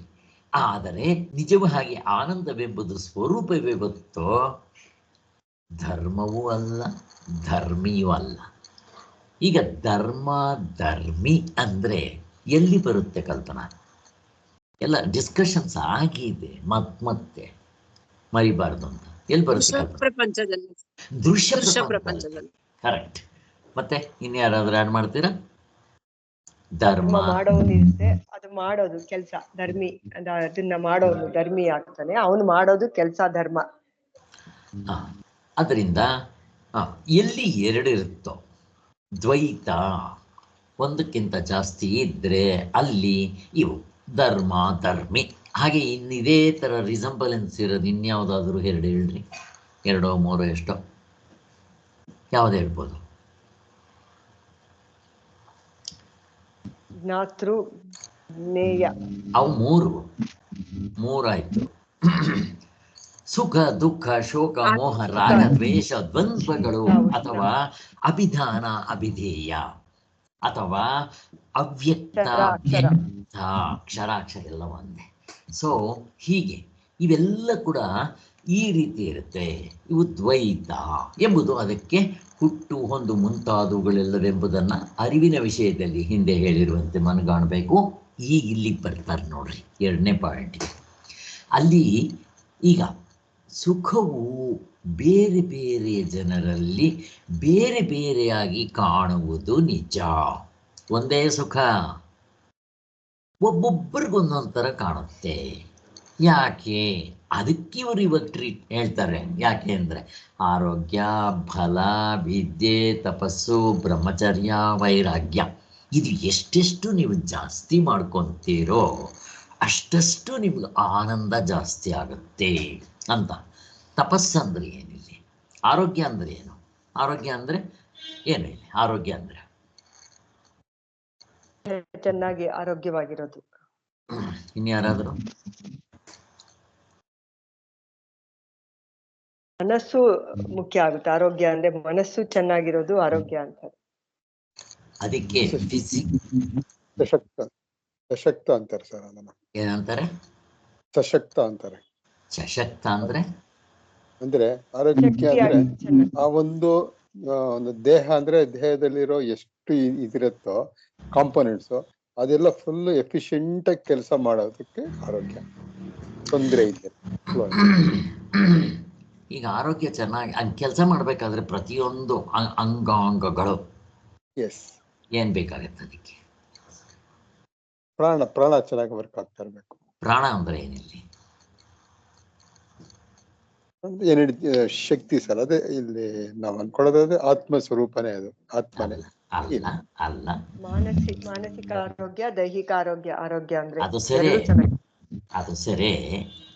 ಆದ್ದರಿಂದ ಇಲ್ಲಿ ಆರೋಗ್ಯ ಅಂದಿದ ತಕ್ಷಣ at the level of physical, mental, spiritual ಮೂರು ಹೇಳ್ಬಿಡ್ತೀವಿ. ಅದಕ್ಕೋಸ್ಕರನೇ ಆರೋಗ್ಯ ಬರೀ ದೇಹಕ್ಕಾಗಿದ್ದರೆ ವಿಕ್ಟೋರಿಯಾ ಹಾಸ್ಪಿಟ್ಲು, ಬೌರಿಂಗ್ ಹಾಸ್ಪಿಟ್ಲ್ 2 ಸಾಕಾಗಿತ್ತು. ಮೆಂಟಲ್ ಹಾಸ್ಪಿಟ್ಲ್ ಯಾಕೆ ಬೇಕಾಗಿತ್ತು? ಆರೋಗ್ಯವಾಗಿ ಇರಬೇಕು ಅಂದರೆ ಮನಸ್ಸು ಚೆನ್ನಾಗಿರಬೇಕು. ಮನಸ್ಸು ಚೆನ್ನಾಗಿರಬೇಕು ಅಂತಂದರೆ ಮೆಂಟಲ್ ಹಾಸ್ಪಿಟಲ್ನವ್ರಿಗೆ ಅಷ್ಟಲ್ಲ, ಆ ಥರ ಏನಿಲ್ಲಿ ಸ್ಪಿರಿಚುವಲ್ನಲ್ಲಿ ಇರಬೇಕು ಅಂತಿಲ್ಲ. ಅದಕ್ಕೋಸ್ಕರ ಇವೆರಡು ಆಗಿಬಿಟ್ರೆ ಸಾಲದು. 3ನೇ ಡೈಮೆನ್ಷನ್ ಇದೆ, ಸ್ಪಿರಿಚುಯಾಲಿಟಿ. ಈಗ ಸೇರಿಸಿದ್ದಾರೆ. ಇದು WHO ವರ್ಲ್ಡ್ ಹೆಲ್ತ್ ಆರ್ಗನೈಸೇಷನ್ ಆರೋಗ್ಯವನ್ನು ಡಿಫೈನ್ ಮಾಡೋದು ಹೇಗೆ ಅಂದರೆ, the health is defined as A state at the physical level, at the mental level, at the social wellbeing. ನೋಡ್ರಿ ಹೆಂಗೆ ಸೇರಿಸ್ಕೊತಾರೆ. ಸೋಷಿಯಲ್ ವೆಲ್ಬೀಯಿಂಗ್ ಅಂದರೆ ಏನು? ಈಗ ಒಬ್ಬ ಕಳ್ತನ ಮಾಡಿರ್ತಾನೆ, ಜೈಲಿನಲ್ಲಿರ್ತಾನೆ, ಅವನಿಗೆ ಆರೋಗ್ಯ ಬರುತ್ತಾ? ಜೈಲಿನಲ್ಲಿ ಮನಸ್ಸು ಎಷ್ಟು ಅಲ್ಲೋಲ ಕಲ್ಲೋಲವಾಗಬೇಕು. ಆದ್ದರಿಂದ ಸೋಷಿಯಲ್ ವೆಲ್ ಬೀಯಿಂಗ್ ಇದ್ರೂ ಕೂಡ ಅದು ಬೇಕು ಆರೋಗ್ಯಕ್ಕೆ. ಆರೋಗ್ಯ ಅದರ ಜೊತೆಗೆ not least but the 4th dimension is the spiritual dimension. So ಅಲ್ಲಿಗೇನಾಯಿತು? Mental, physical, mental, social and at the spiritual 4 ಡೈಮೆನ್ಷನ್ಸ್ಗಳೇ ಹೇಳ್ತಾರೆ. ಬಟ್ ಇಷ್ಟಕ್ಕೂ ಸೇರಿ ಆಯುರ್ವೇದದಲ್ಲಿ ಒಂದು ಡೆಫಿನೇಷನ್ ಕೊಡ್ತಾರೆ. ಇದು ತುಂಬ ಚೆನ್ನಾಗಿದೆ. ಯಾರಿಗಾದ್ರೂ ಗೊತ್ತಾ ಆಯುರ್ವೇದದ ಡೆಫಿನೇಷನ್ನು? ಬೆಳಿಗ್ಗೆ ಎದ್ದಿದ ತಕ್ಷಣ ನೀವು, ಈಗ ನಾನು ಫ್ರೆಶ್ ಆಗಿದ್ದೀನಿ, I am ready to work. ಏನಂತಾರೆ ಗೊತ್ತಾ ಇದಕ್ಕೆ? ಎಂಥ್ಯೂಸಿಯಾಸ್ಟಿಕ್ ಟು ವರ್ಕ್ ಅಂತ ಇರಬೇಕು. ಎದ್ದಿದ ತಕ್ಷಣ ನಮ್ಗೆ ಅನಿಸಿದ್ರೆ ಹಾಗೆ, I am fresh, I can do any work ಅಂತ ಅನಿಸ್ಬೇಕು.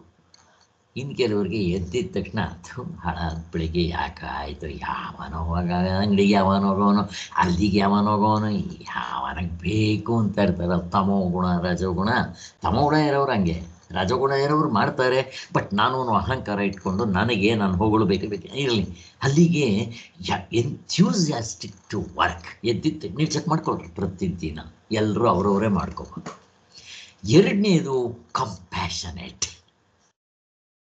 ನಾನು ಯಾರಿಗೆ ಸಹಾಯ ಮಾಡಲಿ ಇವತ್ತು, ನನ್ನ ಕೈಯಿಂದ ಏನು ಮಾಡ್ಬೋದು, ಯಾರಿಗೆ ಅನ್ನ ಕೊಡಲಿ, ಯಾವ ನಾಯಿಗೊಂದು ಅನ್ನ ಕೊಡಲಿ, ಹಸುಗೊಂದು ಸ್ವಲ್ಪ ನಾವು ತಿಂದಿರೋ ಮಾವಿನ ತಿಂದಿರೋ ಸಿಪ್ಪೆ ಹಾಕಿದ್ರೆ ಸಾಕು, ಪಾಪ ಅದು ಎಂಜಲ್ದು ತಿನ್ನುತ್ತೆ, ಹಾಲು ಕೊಡುತ್ತೆ. ಮಾಡ್ತೀವ? ಮಾಡೋದಿಲ್ಲ. ಇದು ಅಟ್ಲೀಸ್ಟ್ ನನ್ನ ಕೈನಲ್ಲಾಗಿರೋ ಕಾಯ, ವಾಚ, ಮನಸ್ಸ, ದುಡ್ಡೇ ಕೊಡಬೇಕು ಅಂತೇನಿಲ್ಲ. ಏನೋ ಅಲ್ವಾ ಮಾಡ್ಬೋದು, ನಾವು ಮಾಡೋದಿಲ್ಲ. ಇದು ಏನು ಕಂಪ್ಯಾಷನೇಟ್ ಅಂತಂದ್ರೆ ಪ್ರೀತಿ, ವಾತ್ಸಲ್ಯ, ಪ್ರೇಮ, ಸಹನೆ, ತಾಳ್ಮೆ, ಅನುಕಂಪ, ಕ್ಷಮೆ, ದಯೆ, ಮೈತ್ರಿ, ಅಕ್ಕಪಕ್ಕದವರನ್ನು ಪ್ರೀತಿಸಿರಿ. ಏನಿದು ಕಂಪ್ಯಾಷನೇಟ್? ಇದು ಇವುಗಳನ್ನೇ ಹೇಳ್ತಾರೆ. ಆರೋಗ್ಯ ಅಂದರೆ ಇಷ್ಟು ತಿಳ್ಕೊಂಡ್ರೆ ಸಾಕು. ಬಲ ಅಂದಿದ ತಕ್ಷಣ ರಾವಣ ಅಥವಾ ಇವನಿಗೆ ದುರ್ಯೋಧನಿಗಿದ್ದಿದ್ದ ಬಲ ಅಲ್ಲ, ಕೆಟ್ಟ ಬಲ ಅದು. ಅದನ್ನು ಯಾರೂ ಒಪ್ಪಲ್ಲ. ರಾಮನಿಗೂ ಕೃಷ್ಣನಿಗೂ ಬಲ ಇತ್ತು. ಅದೇ ಥರ ಬಲ ಅಂತಂದಿದ ತಕ್ಷಣ ಇಲ್ಲಿ ಧರ್ಮರಾಯನಲ್ಲಿತ್ತು ಬಲ, ಅದು ಬಲ. ಆಂಜನೇಯನಲ್ಲಿತ್ತು ಬಲ, ಶಕ್ತಿ ಅಂತ ಅಲ್ಲ. ಇಲ್ಲಿ ಬಲ ಅಂದಿದ ತಕ್ಷಣ ಈ ಕಶ್ಚಿದ್ದೀರ, ಯಾವನೋ ಒಬ್ಬನೋ ಅಧ್ಯಾತ್ಮದ ಮಾರ್ಗದಲ್ಲಿ ಹೋಗ್ಬೇಕಾದ್ರೆ, ಧರ್ಮ ಮಾರ್ಗದಲ್ಲಿ ಹೋಗ್ಬೇಕಾದ್ರೆ ಹಾಗೆ. ವಿದ್ಯೆ ಅಂತಂದ್ರೆ ಏನು ನಮಗೆ ಗೊತ್ತಿರೋ ವಿದ್ಯೆ ಲೌಕಿಕದ ವಿದ್ಯೆ. ಅದನ್ನೇನಂತಾರೆ? ಅವಿದ್ಯಾ ಅಂತ ಕರೀತಾರೆ. ಎಂಥ ಪಂಡಿತರನ್ನು, ಈಗ ಶಾಸ್ತ್ರ ಓದೋರ್ನೂ ಕೂಡ ಅವ್ರಿಗೆಲ್ಲ ಗೊತ್ತಿತ್ತು ಅಂತ ಇಟ್ಕೊಳ್ರಿ, ಅವ್ರನ್ನ ಅವಿದ್ಯೆ ಅಂತ ಕರೆಯೋದೆ. 4 ವೇದಗಳು ಗೊತ್ತು, ವೇದಾಂಗಗಳು ಗೊತ್ತು, ಅವುಗಳ ಅಂಶಗಳು ಎಲ್ಲ ಗೊತ್ತು ಅಂತ ಇಟ್ಕೊಳ್ರಿ, ಅವ್ರನ್ನೂ ಏನಂತ ಕರೀತಾರೆ? ಅವಿದ್ಯೆ ಅಂತ ಕರೀತಾರೆ. ಮತ್ತು ಯಾರನ್ನ ಜ್ಞಾನ ಅಂತ ಕರೀತಾರೆ? ಮುಕ್ತರಾದವ್ರನ್ನ. ಅಲ್ಲಿಗೆ ಹೋಗಿ ಅಟ್ಲೀಸ್ಟ್ ನಮ್ಗೆ ಅಷ್ಟು ಇರಬೇಕು. ಧರ್ಮ ಅಂದರೆ ಏನು? ಇವೆಲ್ಲ ವಿದ್ಯೆ. ತಪಸ್ಸು ಅಂತಂದ್ರೆ ಏನು? ತಪಸ್ಸು ಅಂದರೆ ಏನ್ ಗೊತ್ತಿದ್ಯೋ ಅದು ಹೇಳಿ. ಆತ್ಮ ಸ್ವರೂಪನೇ ಬೇಕು ಅಂತ ನಾವು ಒಂದೇ ವಿಷಯ ತಗೊಂಡು ಚಿಂತನೆ ಮಾಡೋದು, ಅದೇ ಅಲ್ಲ ಅಲ್ಲ ತಪಸ್ಸು ಅಂತಂದ್ರೆ ಅದರ ಸಂಸ್ಕೃತ್ ವರ್ಡು ಸುಡೋದು ಅಂತ. ಏನ್ ಸುಡೋದು? ತಪಸ್. ಅದಕ್ಕೋಸ್ಕರನೇ ಇವ್ರು ಏನ್ ಮಾಡ್ತಾ ಇದ್ರು, ಹಠಯೋಗದಲ್ಲಿ ಒಂದು ಕಾಲ ಮೇಲೆ ನಿಂತ್ಕೊಂಡು ತಪಸ್ಸು ಮಾಡೋದು, ಇಲ್ಲ ಬೆಂಕಿ 4 ಕಡೆ ಬೆಂಕಿ ಹಾಕ್ಕೊಂಡು ಅಥವಾ ಬೆಂಕಿನಲ್ಲಿ ಮಳೆ ಎಷ್ಟೇ ಬಂದರೂ ಅಲ್ಲೇ ಸಾಧನೆ ಮಾಡೋದು, ಹಿಂಗೆಲ್ಲ ಏನೇನೋ ಮಾಡ್ತಾರೆ. ಇದು ಹಠಯೋಗದ ತಪಸ್ಸುಗಳು. ಇವನ್ ಯಾರೂ ಹೇಳಿಲ್ಲ ಭಗವದ್ಗೀತೆಯಲ್ಲಿ. ಹಠಯೋಗ ಫಸ್ಟ್ ಆಫ್ ಆಲ್ ಹೇಳಿಲ್ಲ. ಇನ್ನ ಚಾಂದ್ರಾಯಣ ತಪಸ್ಸು ಅಂತಾರೆ. ಅದು ಯಾರಿಗೆ? ಗೃಹಸ್ಥ ಬ್ರಹ್ಮ ವಾನಪ್ರಸ್ಥಾಶ್ರಮದವ್ರಿಗೆ ಹೇಳೋದು ಚಾಂದ್ರಾಯನ. ಆಮೇಲೆ ಇನ್ನೊಂದು ಅದಕ್ಕೇನೋ ಇನ್ನೊಂದು ಹೇಳ್ತಾರೆ. ಅವೆರಡು ತಪಸ್ಸೆ. ಅಲ್ಲಿ ಗಂಡ ಹೆಂಡತಿ ಅಣ್ಣ ತಂಗಿ ಇದ್ದಂಗೆ ಇರಬೇಕು. ಹಾಗೆ ಪ್ರಿಪ್ರೇಷನ್ ನೆಕ್ಸ್ಟ್ ಸನ್ಯಾಸ ಆಗೋದಕ್ಕೆ. ಅದಕ್ಕೋಸ್ಕರ ತಪಸ್ಸು ಅಂತಂದರೆ ಇಲ್ಲಿ ಭಗವದ್ಗೀತೆ 17-18ರಲ್ಲಿ ಯಜ್ಞದಾನ ತಪಸ್ಸು ಅಂತಾರೆ. ಯಜ್ಞ ಅಂತಂದರೆ ಇವಾಗ ನಿಮ್ಮ ಕರ್ಮಕಾಂಡದಲ್ಲಿ ಹೇಳಿರೋದು ಯಾವನೂ ಮಾಡಲ್ಲ. ನೀವು ಊಟ ಮಾಡೋದೇ ಒಂದು ಯಜ್ಞ. ಈಗ ಊಟ ಮಾಡುವಾಗ ಈ ಅಗ್ನಿಕುಂಡ ಇದು, ಹೊಟ್ಟೆ ಅಂತ ಅನ್ನೋದು ಒಂದು ಅಗ್ನಿಕುಂಡ. ಆ ಅಗ್ನಿಗೆ ನಾನು ಆಹುತಿಯಾಗಿ ಅನ್ನವನ್ನು ಕೊಡ್ತೀನಿ. ಜಠರಾಗ್ನಿ ಇದೆ ಒಳಗಡೆ ಅಂತ ಅಗ್ನಿ ಅಂತೀವಿ. ಇದು ಒಂಥರ ತಪಸ್ಸೆ. ಈಗ ನಾನು ತಿನ್ನೋನು ದೇವರು. ಈಗ ತಿಂತಾ ಇರೋ ಅನ್ನಂ ಅಂತಾರೆ. ಏನಂತಾರೆ? ಅನ್ನಂ ಬ್ರಹ್ಮ. ಮತ್ತೆ ಎಲ್ಲವೂ ಕೂಡ ಬ್ರಹ್ಮ ಸ್ವರೂಪ. ತಿನ್ನೋನು, ಮಾಡಿದವನು, ಬಡಿಸೋನು. ಮತ್ತು ಇದಕ್ಕೊಂದು ಯಜ್ಞ ಅಂತ ಕರೀತಾರೆ. ಯಜ್ಞಕುಂಡ, ಬೆಂಕಿ ಎಲ್ಲ ಇದೆ. ಅದಕ್ಕೆ ಆಹುತಿ ಹಾಕ್ತೀರ ಅನ್ನ ಅನ್ನೋದು. ಹೀಗೆ ತಪಸ್ಸಂದರೆ ಆ ಅರ್ಥ ತಪಸ್ಸಂತಂದರೆ. ಆಮೇಲೆ ತಪಸ್ಸಿನಲ್ಲಿ ಯಜ್ಞದಾನ ತಪಸ್ಸಂತಾರೆ. ಯಜ್ಞ ಅಂತಂದರೆ ಅದು ಯಜ್ಞ ಅಂತ. ಆಮೇಲೆ ದಾನ ಅಂದರೆ ನಾವು ಕೊಡೋ ದಾನ. ಕಾಯವಾಚ ಮನಸ್ಸು ನನ್ನ ಕೈನಲ್ಲಿ ಏನಾದರೆ ಅದು ದಾನ ಮಾಡಬೇಕು. ಎಲ್ಲ ಕರ್ಮಯೋಗದಲ್ಲಿ ಮಾಡಿದ್ರೆ ಚಿತ್ತಶುದ್ಧಿ ಆಗುತ್ತೆ, ಇಲ್ಲದಿದ್ದರೆ ಕಾಮ್ಯ ಕರ್ಮ ಆಗುತ್ತೆ. ಗೊತ್ತು ನಮಗೆ. ಯಜ್ಞದಾನ ದಾನ ಆಯಿತು. ತಪಸ್ಸು ಅಂತಂದರೆ ಇವು ಶಮದಮಾದಿ ಯಮನಿಯಮಗಳನ್ನ ಪಾಲನೆ ಮಾಡಿದ್ರೆ ಅದೇ ದೊಡ್ಡ ತಪಸ್ಸು. ಈ ವಿಚಾರ ಕೇಳ್ತಿರಲ್ಲ, ಬಂದಿದೆ 1 ಗಂಟೆ 1.5 ಗಂಟೆ ಪ್ರತಿದಿನ ತಪಸ್ಸು. ಸ್ವಾಧ್ಯಾಯ ಮಾಡ್ತಿರಲ್ಲ, ತಪಸ್ಸು. ಹಾಗೆ ಇಲ್ಲಿ ಬ್ರಹ್ಮಚರ್ಯ ನಮಗೆ ಗೊತ್ತಿದೆ. ಬ್ರಹ್ಮಚರ್ಯ ಅಂದಿದ ತಕ್ಷಣ ಹೆಂಗಸು ಗಂಡಸು ದೂರ ಇರೋದಲ್ಲ. ಅಫ್ಕೋರ್ಸ್ ಅದು ತುಂಬ ಮುಖ್ಯ. ಮಿಕ್ಕಿರೋದು ಇದೆ. ನಾವು ಹೊರಗಡೆಯಿಂದ ಏನೇನು ಆಹಾರ ತಗೊಂತೀವೋ ಅವೆಲ್ಲ ಬ್ರಹ್ಮಚರ್ಯ ಅಂತಂದರೆ ಅದನ್ನು ಕಂಟ್ರೋಲ್, ಪ್ರತ್ಯಾಹಾರ ಅಂತ. ತಿನ್ನೋದು, ನೋಡೋದು, ಮೂಸೋದು, 3 ಹೊತ್ತು ಟಿ ವಿ ನೋಡ್ತಾ ಇರೋದು. ನೀನು ಬ್ರಹ್ಮಚರ್ಯ ಬ್ರೇಕ್ ಮಾಡ್ತಾ ಇದೆಯಾ? 3 ಹೊತ್ತು ಟಿ ವಿ ನೋಡ್ತಾ ಇರೋದು ಬ್ರಹ್ಮಚರ್ಯ ಬ್ರೇಕ್ ಮಾಡಿದೆಯೇ ಅಂತ ಹೇಳ್ತಾರೆ. ಕೇಳೋದು, ಮೂಸೋದು ಇವೆಲ್ಲ ಇದೆಯಲ್ಲ ಕರ್ಮೇಂದ್ರಿಯಗಳು, ಜ್ಞಾನೇಂದ್ರಿಯಗಳು ಅಂತಃಕರಣದಲ್ಲಿ. 3 ಹೊತ್ತು ಅದರಲ್ಲೇ ಇರಬಾರ್ದು. ಏನೋ ವ್ಯವಹಾರಕ್ಕೆ ಎಷ್ಟು ಬೇಕೋ ಅಷ್ಟು ಮಾಡಬೇಕು. ಮಿಕ್ಕಿರೋದು 3 ಹೊತ್ತು ಎಲ್ಲವನ್ನು ಪರಮಾತ್ಮನ ಇದಕ್ಕೋಸ್ಕರ ಮೀಸಲಾಗಿಡಬೇಕು. ಆ ಹೊರಗಡೆ ಆ ಗುರಿ ಮುಟ್ಟೋದಕ್ಕೋಸ್ಕರ. ವೈರಾಗ್ಯ ಇವೆಲ್ಲ ಮಾಡಿದ್ರೆ ವೈರಾಗ್ಯ ತಾನಾಗಿ ಬರುತ್ತೆ. ಈಹ ಪರ ಲೋಕಗಳಲ್ಲಿ ನನಗೆ ವಿರಕ್ತಿ ಬಂದಿರಬೇಕು. ಇದು ಯಾರಲ್ಲಿ ಜಾಸ್ತಿ ಆಗ್ತಾ ಹೋಗುತ್ತೋ ಆನಂದ ಜಾಸ್ತಿ ಆಗುತ್ತೆ. ಅಲ್ಲಿಗೆ ಒಂದೇನಾಯಿತು, ನಾನು ಹಿಂದಿನ ಜನ್ಮದಲ್ಲಿ ಕೊಟ್ಟಿದ್ದರೆ ನನಗೆ ಆ ವಸ್ತು ಬಂದು ಎದುರುಗಡೆ ನಿಂತ್ಕೊಳ್ಳುತ್ತೆ. ನಿಂತಿದ ತಕ್ಷಣ ನನಗೆ ಅದು ಆನಂದ ಕೊಡೋಲ್ಲ. ಆ ಆನಂದ ನಾನು ಅನುಭವಿಸ್ಬೇಕು ಅಂದರೆ ಈ ಜನ್ಮದಲ್ಲಿ ಇದು ನನ್ನ ಕೈನಲ್ಲಿದೆ.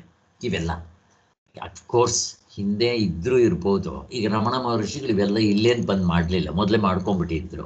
ಕೆಲವರು ಹಿಂದಿನ ಜನ್ಮದಲ್ಲೇ ಜೊತೆಯಲ್ಲೇ ಇರುತ್ತೆ, ಕೊಟ್ಟು ಇರ್ತಾರೆ, ಜೊತೆಗೆ ಇವುಗಳು ಇರುತ್ತೆ. ಇಲ್ಲ ಈಗಿನವರು ಇಲ್ಲಿ ಬಂದು ಮಾಡ್ಕೋಬೇಕಷ್ಟೇ. ಹೇಗೋ ಒಟ್ಟಿನಲ್ಲಿ ಅಲ್ಲಿಗೇನಾಯಿತು, ಸುಖವು ಬೇರೆ ಬೇರೆ ಜನರಲ್ಲಿ ಬೇರೆ ಬೇರೆ ಆಗಿ ಕಾಣುವುದು ನಿಜ. ಯಾಕೆ?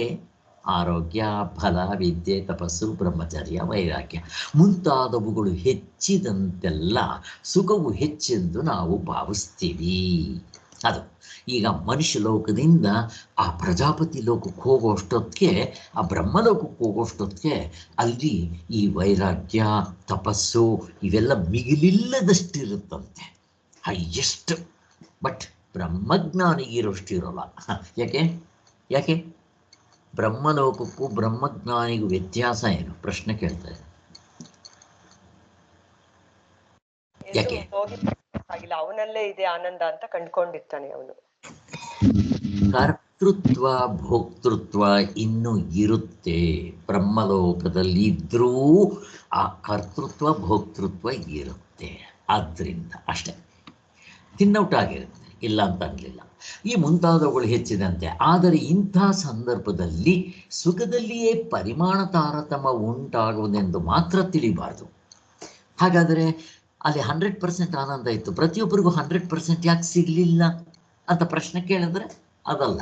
ಅಲ್ಲಿ 100 ಇರೋದು. ಅವನಲ್ಲೂ 100, ವೀರಪ್ಪನಲ್ಲೂ 100, ಮೈಸೂರು ಮಹಾರಾಜನಲ್ಲೂ 100, ಭಿಕ್ಷುಕನಲ್ಲೂ 100, ಬ್ರಹ್ಮಜ್ಞಾನಿಯಲ್ಲೂ 100. ಅವನು 100 ಪೂರ್ತಿ ಅನುಭವಿಸ್ತಾನೆ. ಇವನು ಪುಣ್ಯ ಎಷ್ಟು ಮಾಡಿದಾನೋ ಅಷ್ಟು ಅನುಭವಿಸ್ತಾನೆ. ಅಷ್ಟೇ, ಕಟನ್ ಸುಮ್ಮನೆ ತೆಗೆದು ಹಾಕೋದು ಅಷ್ಟೇ. ನೀನು ಕಾಸಿಗೆ ತಕ್ಕಂತೆ ಕಜ್ಜಾಯ.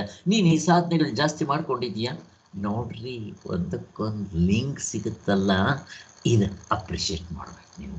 ಇವಾಗ ನಮ್ಗೆ ಗೊತ್ತಾದರೆ, ಈಗ ನನಗೆ ಆನಂದ ಜಾಸ್ತಿ ಮಾಡ್ಕೋಬೇಕು ಅಂದ್ರೆ ನನ್ನ ಕೈನಲ್ಲಿ ಇದೆಯಾ ಅಥವಾ ದುಡ್ಡು ಕೊಟ್ಟು ವಸ್ತುಗಳು ಕೊಂಡ್ಕೋಬೇಕಾ? ಹೇಗಿದೆ ನೋಡ್ರಿ. ಇವುಗಳೆಲ್ಲ ವಿಚಾರ ಮಾಡ್ತಾ ಇದ್ರೆ ಏನಾಗುತ್ತೆ? ವೈರಾಗ್ಯ ಬರುತ್ತೆ. ಛೇ, ಆ ವಸ್ತುಗಳು ಇಲ್ಲದೆ ಇದ್ರು ನಾನು ಹಾಗೆ ಇವುಗಳು ಜಾಸ್ತಿ ಮಾಡಿಕೊಂಡ್ರೆ ಒಳಗಡೆಯಿಂದಾನೇ ಆನಂದ ಬರುತ್ತೆ. ಇದೆ ನಿಮ್ಮ ಮನಸ್ಸಿರುತ್ತಲ್ಲ, ಕ್ರಿಸ್ಟಲ್ ಕ್ಲಿಯರ್ ಆಗಿಬಿಡ್ಬೇಕು. ಆಗ ಆತ್ಮನಿಗೂ ಆ ಮನಸ್ಸಿಗೂ ಡಿಫ್ರೆನ್ಸ್ ಇಲ್ಲ. ಹೇಳಿದ್ನಲ್ಲ, ಅದು ವೈಟ್ ಗ್ಲಾಸು, ಇದು ವೈಟ್ ಗ್ಲಾಸು. ಈಗ ಡಿಫ್ರೆನ್ಸ್ ತೋರಿಸ್ರಿ. 2 ಗ್ಲಾಸ್ ಮೇಲೆ ಇಟ್ಟರೆ ಕಲರ್ ಯಾವುದು ಇಲ್ಲ. ಅದೇ ನಿಮಗೆ ಕಪ್ ಹಾಕಿ, ರೆಡ್ ಹಾಕಿ, ಪೂರ್ತಿ ವೈಟ್ ಕ್ಲಾತ್ ಹಾಕ್ರಿ, ಡಿಫ್ರೆನ್ಸ್ ಗೊತ್ತಾಗುತ್ತೆ. ಆ ಗ್ಲಾಸೇ ಹಿಂಗೆ ತೋರುತ್ತೆ ಉಪಾಧಿಯಿಂದ. ಅದೇ 2 ನೀವು ಸಾಧನೆ ಮಾಡಿ ಇಂಥವೆಲ್ಲ ಜಾಸ್ತಿ ಮಾಡಿದ ತಕ್ಷಣ ಆ ಬಿಳೆ ಬಟ್ಟೆನೂ ಹೋಗ್ಬಿಟ್ಟು ಬರೀ ಗ್ಲಾಸ್, ಒಂದು ಗ್ಲಾಸ್ ಅದರ ಮೇಲೆ ಇನ್ನೊಂದು ಗ್ಲಾಸ್, ಏನು ತೋರುತ್ತೆ? ಅಯ್ಯೋ ಒಂದೇ ಗ್ಲಾಸ್ ಇರೋದು ಅನಿಸುತ್ತೆ. ಹೀಗೆ ಇದು ಜಾಸ್ತಿ ಆಗುತ್ತೆ. ಇನ್ನೇನಿದೆ ಅಲ್ಲಿ? ಕರ್ಟನೇ ಇಲ್ಲ, ಮಧ್ಯದಲ್ಲಿ ಕರ್ಟನ್ ಇಲ್ಲ ನಿಮ್ಗೆ ಹಿಂಗೆ ತೆಗೆದು ಹಾಕಕ್ಕೆ. ಹೇಗಿದೆ? ಕುಲ್ಲ. ಅರ್ಥ ಆಗ್ತಾ ಇದೆಯಾ? ಹಿಂಗೆ ಅರ್ಥ ಮಾಡ್ಕೋಬೇಕು.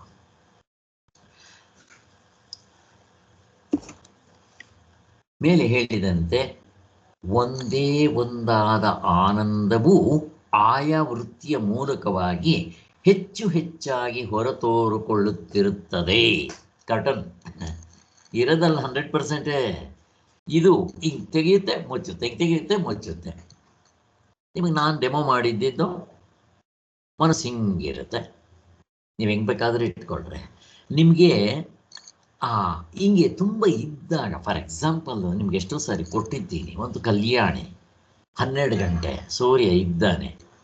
ಸೊ ಆ ಕಲ್ಯಾಣಿ ಒಳಗಡೆ ಡೈಮಂಡ್ ಬಿದ್ದಿದೆ ಕಾಣುತ್ತಾ, ಮೇಲ್ಗಡೆ ಪಾಚಿ ಕಟ್ಟಿದೆ. ಆಯ್ತಪ್ಪ, ಪಾಚಿ ತೆಗೆದುಬಿಟ್ರೆ. ಪಾಚಿ ತೆಗೆಯೋದು ಅಂದರೆ ಏನು ಪ್ರಶ್ನೆ ಕೇಳ್ತಾ ಇದೆ. ನೀರು ಮೇಲಿರೋ ಪಾಚಿ ತೆಗೆಯೋದು ಗೊತ್ತಾಯ್ತು. ಇವಾಗ ನನ್ನ ಮನಸ್ಸಿನಲ್ಲಿರೋ ಕಲ್ಲು ಏನು ಮಾಡಬೇಕು ಪ್ರಶ್ನೆ ಕೇಳ್ತಾ ಇದೆ.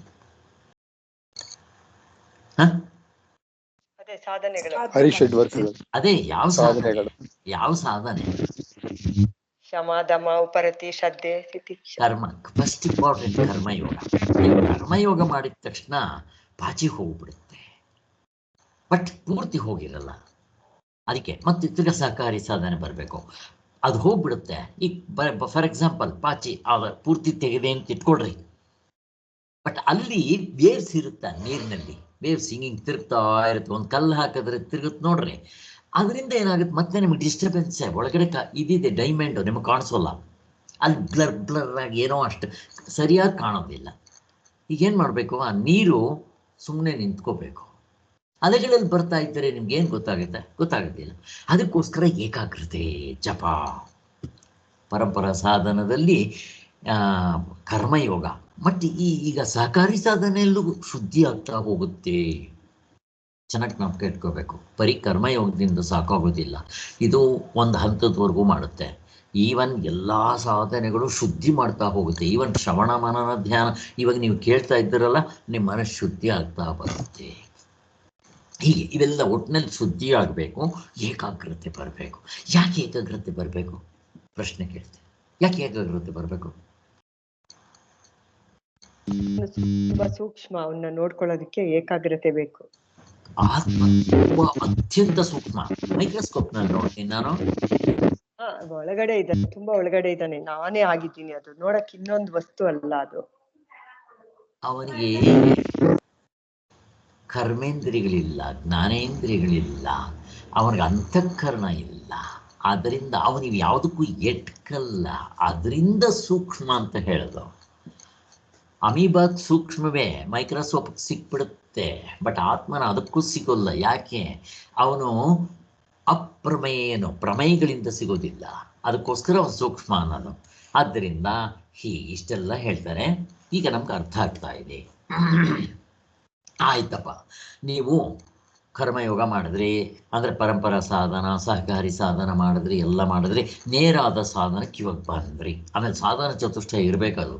PhDಗೆ ಹೋಗ್ಬೇಕಾದ್ರೆ ಇದು ಎಂಟ್ರಿ ಎಕ್ಸಾಮ್. ಇವೆಲ್ಲ ಸಾಧನ ಚತುಷ್ಟಯಕ್ಕೋಸ್ಕರನೇ ಇವೆಲ್ಲ ಹಿಂದೆ ಇಷ್ಟೆಲ್ಲ ಹೇಳ್ಕೊಂಬರೋದು. ಮಾಡಿದ್ರಿ, ಎಲ್ಲ ಆಯಿತು. ಈಗ ನೀವು ಶ್ರವಣ ಮನನ ಧ್ಯಾನ ಮಾಡೋಕ್ಕೆ ಶುರು ಮಾಡಿದ್ರಿ. ಹಾಗೇನಾಗುತ್ತೆ? ನಿಮ್ಮ ಮನಸ್ಸು ಸೂಕ್ಷ್ಮವಾಗಿಬಿಟ್ಟು ಆತ್ಮನ ಕಂಡುಕೊಂಡ್ಬಿಡುತ್ತಾ? ಪ್ರಶ್ನೆ. ಶ್ರೀಧರ್ ಅವರೇ,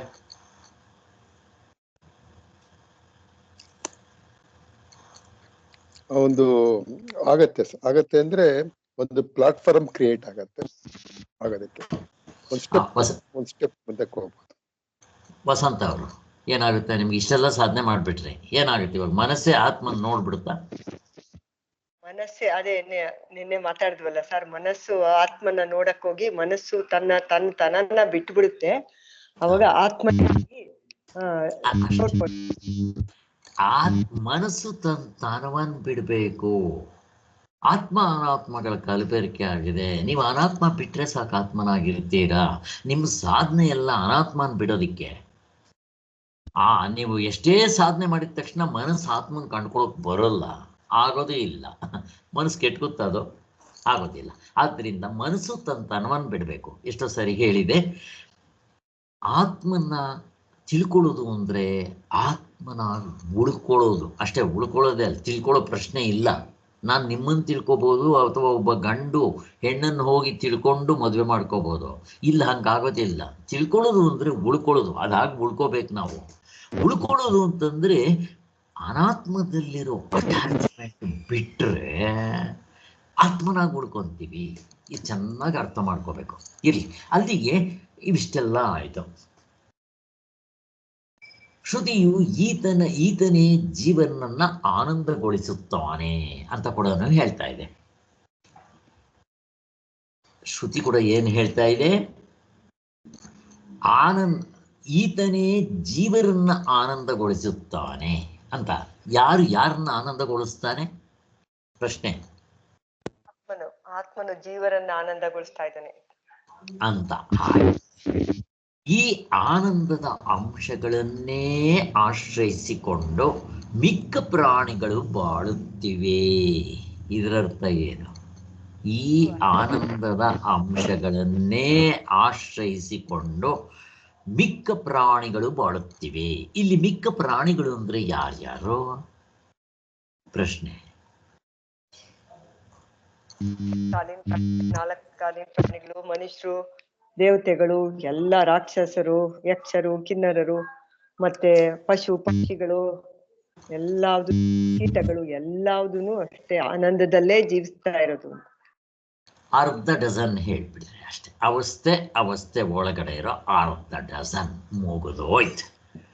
84 ಲಕ್ಷ ಜೀವರಾಶಿಗಳಿಗೆಲ್ಲ ಹೇಳೋ ಬದಲು ಅರ್ಧ ಡಜನ್ ಅವರುಗಳು ಎಲ್ಲರೂ ಯಾರ ಆನಂದದಲ್ಲಿ ಜೀವಿಸ್ಕೊಂಡಿದ್ದಾರೆ? ಆತ್ಮನ ಆನಂದ ಅಂದ್ರೆ ಇಲ್ಲಿ ಮುಕ್ತರಾದವನು ಒಬ್ಬನ ಎಕ್ಸಾಂಪಲ್ ತಗೊಂಡ್ರೆ, ಈಗ ಒಬ್ಬ ಮುಕ್ತನಾಗ್ಬಿಟ್ಟಿರ್ತಾನೆ, ರಾಮಕೃಷ್ಣ ಪರಮಹಂಸರು, ರಮಣ ಮಹರ್ಷಿಗಳು, ಅವನಿಗೆ ಆನಂದ ಸಿಗುತ್ತಪ್ಪ, ಅವನಿಗೆ 100%. ಈಗ ನಮ್ಮಗಳಿಗೆ ಆ ಮೇಲ್ಗಡೆಯಿಂದ ಅವನಿಗಿಂತ ಕೆಳಗಡೆ ಬ್ರಹ್ಮಲೋಕಕ್ಕಿಂತ ಪ್ರಜಾಪತಿ ಲೋಕಕ್ಕಿಂತ ಇವನು ಯಾರು? ದೇವತೆಗಳ ಒಡೆಯ ಇವನು ಗುರು ಬೃಹಸ್ಪತಿ, ಇಂದ್ರ, ದೇವತೆಗಳು, ಅದರ ಕೆಳಗಡೆ ಪಿತೃದೇವತೆಗಳು, ಮತ್ತೆ ಇವರೆಲ್ಲ ಆಜಾನು ದೇವತೆಗಳು, ಪಿತೃದೇವತೆಗಳು, ಆಮೇಲೆ ಇದು ಗಂಧರ್ವ ಲೋಕದವ್ರದ್ದು, ಇವೆಲ್ಲ ಹೋಗಿ ಮನುಷ್ಯ ಲೋಕದವರೆಗೂ ಕೆಳಗೆ ಬರುತ್ತೆ ಅಂತ. ಇದಕ್ಕೆ ಯಾರಾದರೂ ಒಂದು ಎಕ್ಸಾಂಪಲ್ ಕೊಡ್ತೀರಾ? ನಾನು ಹೇಳಿರ್ತೀನಿ, ಹೇಳಿದ್ದನ್ನೇ ಕೇಳೋದು ನಾನು. ಭಗವತ್ಪಾದರು ಯಾವಾಗಲೂ ಕೊಡ್ತಾ ಇದ್ರಿ ಎಕ್ಸಾಂಪಲ್. ಈಗ ಬ್ರಹ್ಮಜ್ಞಾನಿಗೆ ಎಷ್ಟು ಆನಂದ, ಇಲ್ಲಿರೋ ಮೇಲಿಂದ ಕೆಳಕ್ಕೆ ಕಡಿಮೆ ಆಗ್ತಾ ಬರುತ್ತಲ್ಲ, ಅವ್ರಿಗೆ ಎಷ್ಟು ಸಿಗುತ್ತೆ? ಪ್ರಶ್ನೆ, ಎಕ್ಸಾಂಪಲ್. ಹೋಗುತ್ತೆ ಒಬ್ಬರಿಂದ ಒಬ್ಬರಿಂದ ದೇವಲೋಕ, ಮನುಷ್ಯ ಲೋಕದಿಂದ ಮನುಷ್ಯ ಗಂಧರ್ವ, ಆ ತರ ಮಲ್ಟಿಪ್ಲೈ ಹಾಕೊಂಡು ಹೋಗುತ್ತೆ ಒಬ್ಬರು. ಎಕ್ಸಾಂಪಲ್ ಯಾರಿಗಾದ್ರೂ ಗೊತ್ತಾ? ಈಗ ಒಂದು ಅಮೃತದ ಕೊಳ ಇದೆ ಅಂತ ಇಟ್ಕೊಳ್ರಿ. ಅದರಲ್ಲಿ ಆ ಬ್ರಹ್ಮಜ್ಞಾನಿ ಅಮೃತದ ಕೊಳವನ್ನೇ ಕುಡಿತಾ ಇರ್ತಾನೆ. ವಿವೇಕಾನಂದರನ್ನ ರಾಮಕೃಷ್ಣ ಪರಮಹಂಸರು ಒಂದ್ಸಾರಿ ಈ ಪ್ರಶ್ನೆ ಕೇಳ್ತಾರೆ.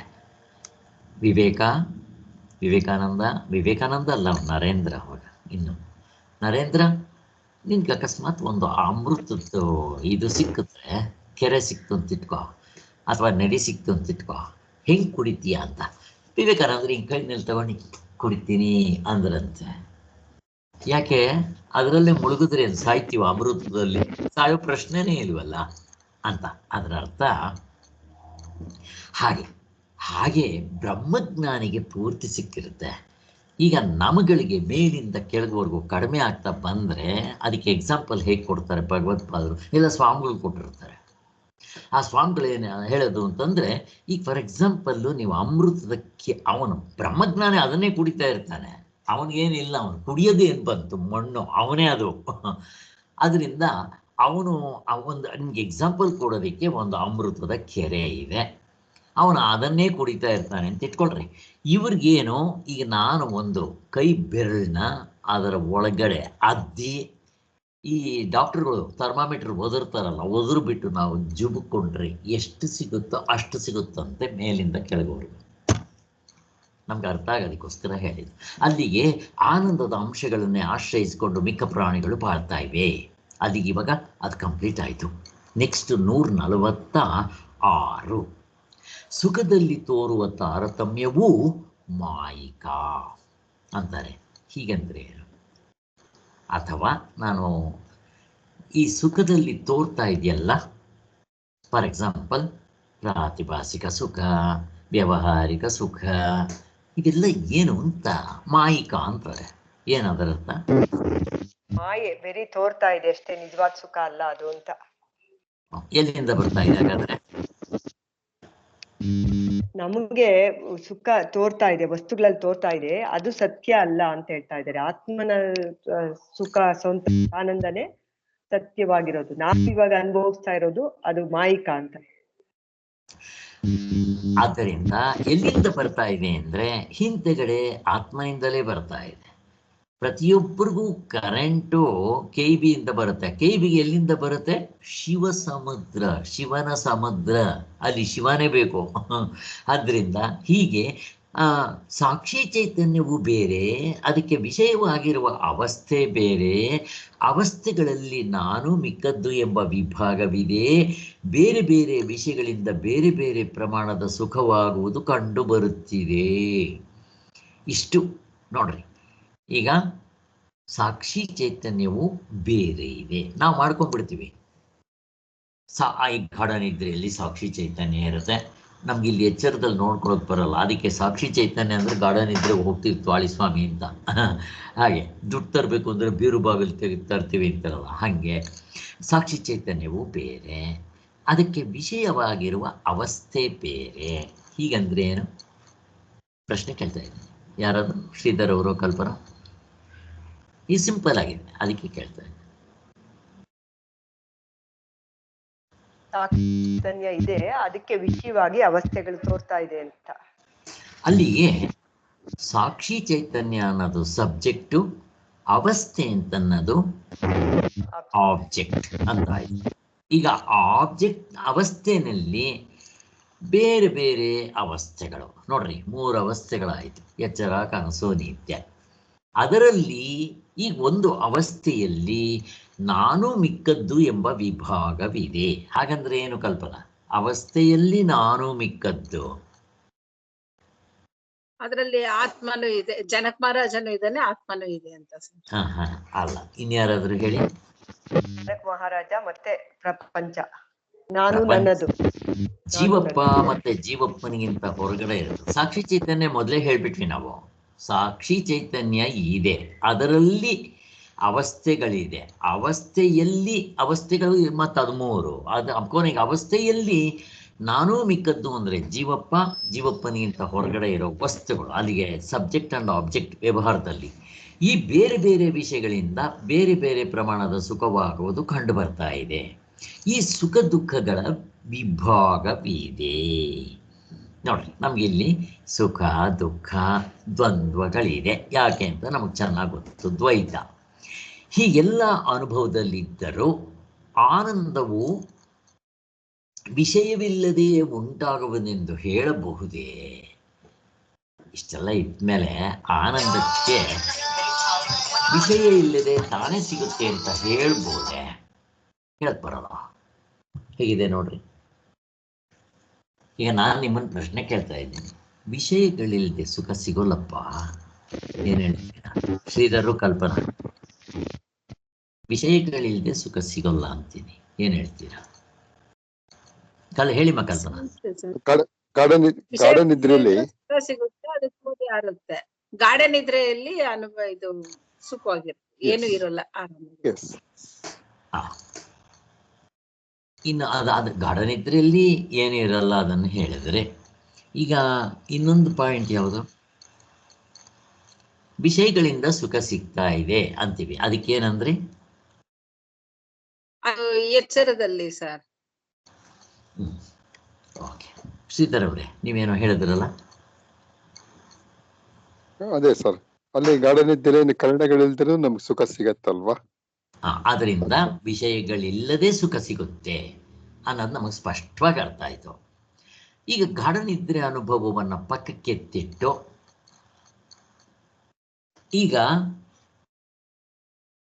ಇದನ್ನ ಹೇಳಿದ್ರೆ, ಈಗ ವಿಷಯಗಳಲ್ಲಿ ನಾವು ನೆನ್ನೆ ಎಕ್ಸ್ಪೆರಿಮೆಂಟ್ ಮಾಡಿದ್ವಲ್ಲ, ನೆನ್ನೆ ಮೈನಾಗಿ ಮಾಡಿದ್ದದೆ, ಅದನ್ನು ಎಕ್ಸ್ಪೆರಿಮೆಂಟ್ ಮಾಡ್ಕೊಂಡ್ರೆ ಏನ್ ಬಂದ್ವಿ ಡಿಸಿಷನ್ನು?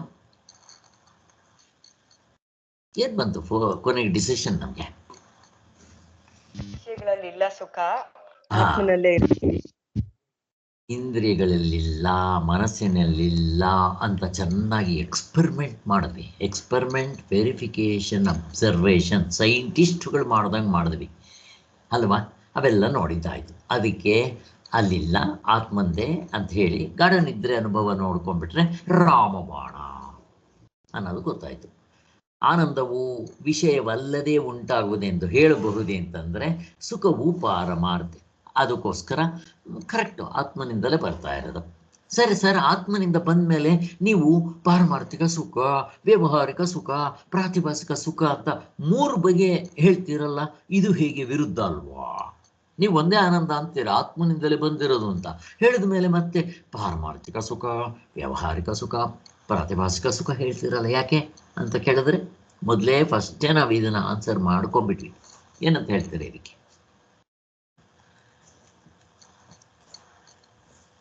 ಅವಸ್ಥೆಗಳಲ್ಲಿ ನಾನು ಮಿಕ್ಕದ್ದು ಇದೆ, ಅದರಲ್ಲೂ ಪ್ರಮಾಣ, ಸುಖದ ಪ್ರಮಾಣ ಬೇರೆ ಬೇರೆ ಇದೆ ಅಂತ ವಿಷಯಗಳಿಂದ ಅಂತ ಹೇಳ್ಬಿಟ್ಟಿದೀವಲ್ಲ ಸರ್ ಮೇಲಿಂದ ಸೆಂಟೆನ್ಸ್ ಅಲ್ಲೇ. ಆ್ಯಕ್ಚುಲಿ ಆ ಥರ ಇಲ್ಲ. ಈ ಸ್ವಲ್ಪ ಏನು ಅಧಮಾಧಿಕಾರಿಗಳಿಗೆ ಅರ್ಥ ಆಗೋದಕ್ಕೆ step by step, known to unknown ಕರ್ಕೊಂಡು ಹೋಗಬೇಕು. ಅಧ್ಯಾರೋಪ ದೃಷ್ಟಿಯಿಂದ ಫಸ್ಟ್ ಎತ್ಕೊಂತಾನೆ, ಇಲ್ಲಿದೆ ನೋಡಪ್ಪ, ಹಿಂಗೆ ಹೇಳ್ತೀಯ, ಅದು ನಿಜವಾದ ಸುಖ ಅಲ್ಲ, ಪ್ರಾತಿಭಾಸಿಕ, ವ್ಯವಹಾರದಲ್ಲಿ ಸಿಗೋದು ಕಾಣಿಸುತ್ತೆ, ಸತ್ಯ ಇದ್ದಂಗಿರುತ್ತೆ, ಅದು ಅಲ್ಲ. ಅಲ್ಲಿಗೆ ಹಗ್ಗ ಸತ್ಯ, ಆಮೇಲೆ ಕಪೆ ಚಿಪ್ ಸತ್ಯ, ವ್ಯವಹಾರದಲ್ಲಿ ಇವೆಲ್ಲ ಸತ್ಯವಾಗಿದೆಯಲ್ಲೋ. ಹಾವಿಲ್ಲದೆ ಇದ್ರೆ ಹೋಗಲಿ, ಬೆಳ್ಳೆ ಇಲ್ಲದೆ ಇದ್ರೆ ಹೋಗಲಿ. ಬಟ್ ಇವು ಕನಸಿಗೆ ಬರಲ್ವೇ, ಕನಸಿಂದ ಇಲ್ಲಿಗೆ ಬರಲ್ವೇ, ಇವೆರಡು ನಿದ್ದೆಗೆ ಬರಲ್ವ ಅಂತ ನಾವು ಚೆನ್ನಾಗಿ ಅನುಭವದಿಂದ ಅದನ್ನು ಕ್ಯಾನ್ಸಲ್ ಮಾಡ್ಕೊಂಡಿದ್ದೀವಿ. ಆದ್ದರಿಂದ ಇವು ಎಕ್ಸ್ಪೆರಿಮೆಂಟ್ ಮಾಡ್ಕೊಂಡಿದ್ದೀವಿ, ಅಲ್ಲಿ 3 ಇಲ್ಲ ಅನ್ನೋದು. ಕಣ್ಣಿಗೆ ದುಃಖವು ಕಾಣುತ್ತಿದ್ದರೂ ಎಲ್ಲವೂ ಸುಖವೇ ಎಂದು ವಾದಿಸುವ ಆಶಾವಾದಿಗಳಿಗೂ ಈ ವಾದಕ್ಕೂ ಏನು ಹೇಳ್ಬೇಕು ನಾವು? ಅಲ್ಲ ಸ್ವಾಮಿ, ಪ್ರಪಂಚದಲ್ಲಿ ಪ್ರತಿಯೊಬ್ಬರು ದುಃಖಾಲಯ ಅಂತ ಇದ್ದಾರೆ, ಹಾಗ್ಬಿಟ್ಟು ನೀವೆಲ್ಲ ಆನಂದ ಅಂತೀರಲ್ಲ ಸ್ವಾಮಿ, ಇದು ಒಂಥರ ಆಭಾಸ ಅಲ್ವಾ ಅಂತ ತೆಗಿತಾರೆ. ಈ ಆಕ್ಷೇಪ ಹಿಂದೆ ಅರಿವಿನ ವಿಷಯದಲ್ಲಿ ಹೇಳಿರುವಂತೆ ಕನಸು ನಿದ್ರೆಗಳನ್ನು ಲೆಕ್ಕಕ್ಕೆ ಇದನ್ನು ನಾವು ಬರೀ ಎಚ್ಚರದಲ್ಲೇ ನೋಡ್ಕೊಳಕ್ಕೆ ಹೋಗಬಾರ್ದು. ಅದಕ್ಕೆ ಏನು ಮಾಡಬೇಕು? ಪ್ರಶ್ನೆ ಕೇಳ್ತಾರೆ. ಏನು ಮಾಡಬೇಕು? ಗಾಢ ನಿದ್ರೆ ಅನುಭವದಿಂದ ಅದಕ್ಕೆ 3 ಅವಸ್ಥೆಗಳಲ್ಲೂ ಪರೀಕ್ಷೆ ಮಾಡ್ಕೋಬೇಕು. ಇದಕ್ಕೆ ಸಾರ್ವತ್ರಿಕ ಪೂರ್ಣಾನುಭವ ಅಂತಾರೆ. ಸಾಕ್ಷಿಯು ಯಾವ ಅವಸ್ಥೆಗೂ ಕಡ್ಡು ಬಿದ್ದಿರಲ್ಲವಾದ್ದರಿಂದ ಅವಸ್ಥೆಗಳನ್ನು ಸಾಕ್ಷಿಯನ್ನು ಬಿಟ್ಟು ಸ್ವತಂತ್ರವಾಗಿ ಇರಲಾರವಾದ್ದರಿಂದಲೂ ಅವಸ್ಥೆಗಳು ಅವುಗಳಲ್ಲಿ ತೋರುವ ಸುಖವು ಆನಂದ ಸ್ವರೂಪವಾದ ಸಾಕ್ಷಿಯಾಗಿರುವುದೆಂದು ನಿಸ್ಸಂಶಯವಾಗಿಬಿಡುತ್ತೆ. ಆದ್ದರಿಂದ ಈಗ ಅವಸ್ಥೆಗಳೇ ಸ್ವತಂತ್ರವಾಗಿ ಇದೆಯಾ? ಪ್ರಶ್ನೆ ಕೇಳ್ತೀನಿ ನಿಮ್ಮನ್ನ. ಶ್ರೀಧರ್ ಅವರು, ಕಲ್ಪನಾ ಯಾರಾದ್ರು? ಇಲ್ಲ ಸರ್, ಇಲ್ಲ, ಸ್ವತಂತ್ರವಾಗಿಲ್ಲ. ಇಲ್ಲ, ಹೇಗೆ ಹೇಳ್ತೀರಾ? Correct answer, correct. ಬಟ್ ಅದು ನಮ್ಗೆ ಎಕ್ಸ್ಪ್ಲನೇಷನ್ ಬೇಕಲ್ವಾ? ಹೆಂಗ್ ತೋರಿಸ್ತೀರಾ? ಎಚ್ಚರ ಇದ್ದಾಗ ಕನ್ಸಿರಲ್ಲ, ಕನ್ಸಿದ್ದಾಗ ಎಚ್ಚರ ಬರಲ್ಲ. ನೋಡ್ರಿ, ಅಷ್ಟೇ ನೋಡ್ರಿ. ಈಗ ಎಚ್ಚರ ಇದೆ, ಕನಸು ನಿದ್ದೆ ತೋರಿಸ್ರಿ, ಇಲ್ಲ. ಕನಸಿತ್ತು, ಎಚ್ಚರ ನಿದ್ದೆ ತೋರಿಸ್ರಿ, ಇಲ್ಲ. ನಿದ್ದೆ ಇತ್ತು, ಇವೆರಡು ತೋರಿಸ್ರಿ, ಇಲ್ಲ. ನಮ್ಮ ಅನುಭವನೇ, ಪ್ರತಿಯೊಬ್ಬರ ಅನುಭವ, ಒಬ್ಬರದಲ್ಲ. ಇದು ಯೂನಿವರ್ಸಲ್ ಅಕ್ಸೆಪ್ಟೆನ್ಸ್. ಅಲ್ಲಿ ಏನಾಯಿತು? ಇದು ಯಾವುದ್ರ ಮೇಲೂ ಡಿಪೆಂಡ್ ಆಗಿದೆ. ಅದಿಲ್ಲದಂಗೆ ಆಗೋದಿಲ್ಲ. ಅದು 3 ಅವಸ್ಥೆಗಳಲ್ಲೂ ಇದೆ ಅಂತ. ಇವೆಲ್ಲ ನಮ್ಗೆ ಹಳೆಯದೇ, ಚೆನ್ನಾಗಿ ಗೊತ್ತಿದೆ, ಅದನ್ನೇ ಹೇಳ್ತಾ ಇದ್ದಾರೆ ಇಲ್ಲಿ. ಆದ್ದರಿಂದ ಈ ಅವಸ್ಥೆಗಳು ಆತ್ಮನ ಮೇಲೆ ಡಿಪೆಂಡೆಂಟ್ ಆಗಿದೆ. ಅದಕ್ಕೋಸ್ಕರ ಅದರಿಂದ ಆನಂದವೂ ಕೂಡ ಅವಸ್ಥೆ ಒಳಗಡೆ ಸಿಗೋದಿಲ್ಲ. ಈಗ ಈ ಅವಸ್ಥೆ ಒಳಗಡೆ ಇರೋ ವಸ್ತುಗಳು ಯಾವುದ್ರ ಮೇಲೆ ಡಿಪೆಂಡ್ ಆಗಿದೆ? ಅವಸ್ಥೆ ಒಳಗಡೆ ಇರೋ ವಸ್ತುಗಳು ಅರ್ಧ ಡಜನ್ ಯಾವುದ್ರ ಮೇಲೆ ಡಿಪೆಂಡ್ ಆಗಿದೆ? ಆತ್ಮನ ಮೇಲೆ. ಅವು ಆತ್ಮನ ಮೇಲೆ. ನೀವಿನ್ ಸ್ವಲ್ಪ ಇನ್ನು ಹೊರಗಡೆಯಿಂದ ಬರಬೇಕು ಅಂದರೆ ಒಳಗಡೆ ಇರೋ ಅರ್ಧ ಡಜನ್ ಅವಸ್ಥೆ ಮೇಲೆ ಡಿಪೆಂಡ್ ಆಗಿದೆ. ಅವಸ್ಥೆ ಇದ್ರೆ ಇದಕ್ಕೆ ಅಸ್ತಿತ್ವ. ಅಲ್ಲಿಗೆ ಅವಸ್ಥೆಯನ್ನು ನಾವೇನಂತೀವಿ? ಇಂಡಿಪೆಂಡೆಂಟ್ ಅಂತೀನಿ. ಅದ್ರ ಒಳಗಡೆ ಇರೋ ಅರ್ಧ ಡಜನ್ನು ಡಿಪೆಂಡೆಂಟ್.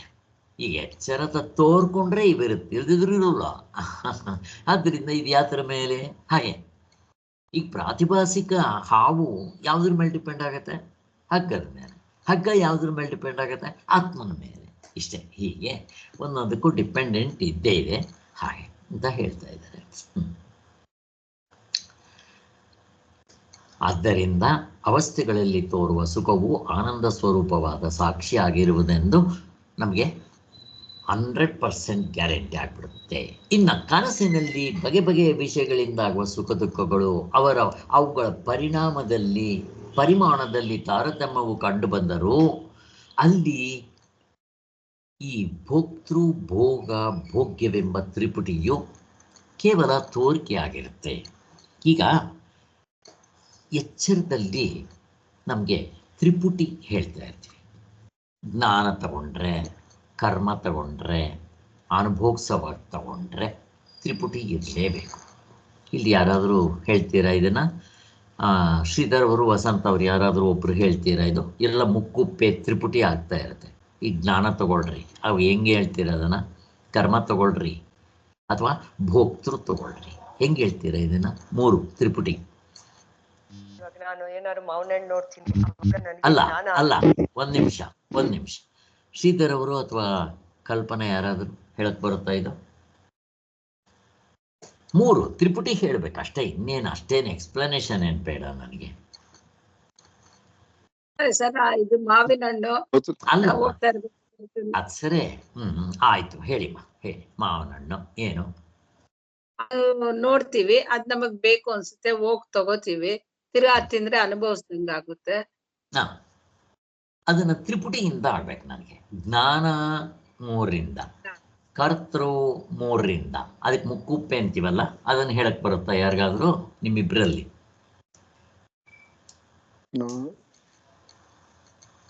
ಟ್ರೈ ಮಾಡಿ ಶ್ರೀಧರ್. ಪಾಪ ಸ್ವಲ್ಪ ಕಷ್ಟ ಇದೆ. ನೀವು ಹೊಸಬ್ರು, ಅದಕ್ಕೋಸ್ಕರ ನೀವು ಅಷ್ಟೇ ವಸಂತ. ಬರುತ್ತಾ ನಿಮ್ಗೆ ಯಾರಿಗಾದ್ರೂ ಬರುತ್ತಾ? ವಸಂತ ಹೇಳಿಮ್ಮ. ನನಗೆ ಡೀಟೇಲ್ ಡಿಸ್ಕ್ರಿಪ್ಷನ್ ಬೇಡ, ತ್ರಿಪುಟಿ ಹೇಳಬೇಕು, ಜ್ಞಾನಕ್ಕೆ 3 ಹೇಳಬೇಕು. ಯಾವುದು?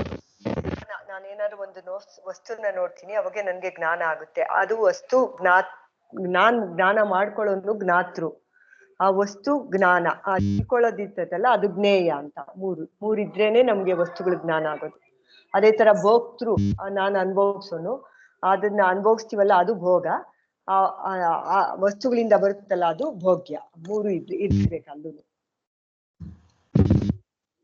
ಜ್ಞಾತೃ ಜ್ಞಾನ ಜ್ಞೇಯ, ಕರ್ತೃ ಕರ್ಮ ಕ್ರಿಯಾ, ಭೋಕ್ತೃ ಭೋಗ ಭೋಗ್ಯ, ಎಲ್ಲ 3.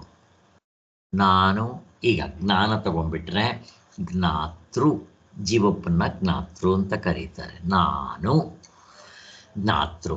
ಜ್ಞಾನ ಇಂದ್ರಿಯಗಳು, ಜ್ಞಾನ ಅಂತಃಕರಣ, ಇಂದ್ರಿಯಗಳನ್ನ ಇನ್ಸ್ಟ್ರೂಮೆಂಟ್ಸ್.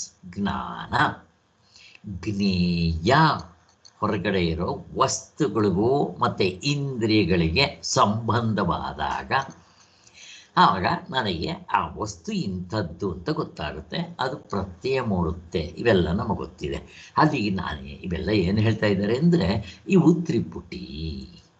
ಅಲ್ಲಿಗೆ ಪ್ರತಿಯೊಂದು ಕೂಡ ಮುಕ್ಕುಪ್ಪೆ ತ್ರಿಪುಟಿ ಎಲ್ಲ ಆಗ್ತಾ ಇರುತ್ತೆ. ಇರದೇ 3: ಕರ್ತೃತ್ವ, ಭೋಕ್ತೃತ್ವ, ಜ್ಞಾತೃತ್ವ. ಈ 3 ಸೇರಿ ಪ್ರಮಾತೃತ್ವ ಅಂತೀವಿ. ಇವು ನಡೀತಾ ಇವೆ. ಇಲ್ಲಿ ಏನು ಹೇಳಕ್ಕೆ ಬಂದಿದ್ದಾರೆ ಅಂತಂದರೆ, ಈಗ ಎಚ್ಚರದ ಅವಸ್ಥೆಯಲ್ಲಿ ಇವು ಅವಸ್ಥೆ ಇದೆ. ಎಚ್ಚರದಲ್ಲಿ ಆ ಅವಸ್ಥೆಯಲ್ಲಿ ಇವು 3 ಇದೆ.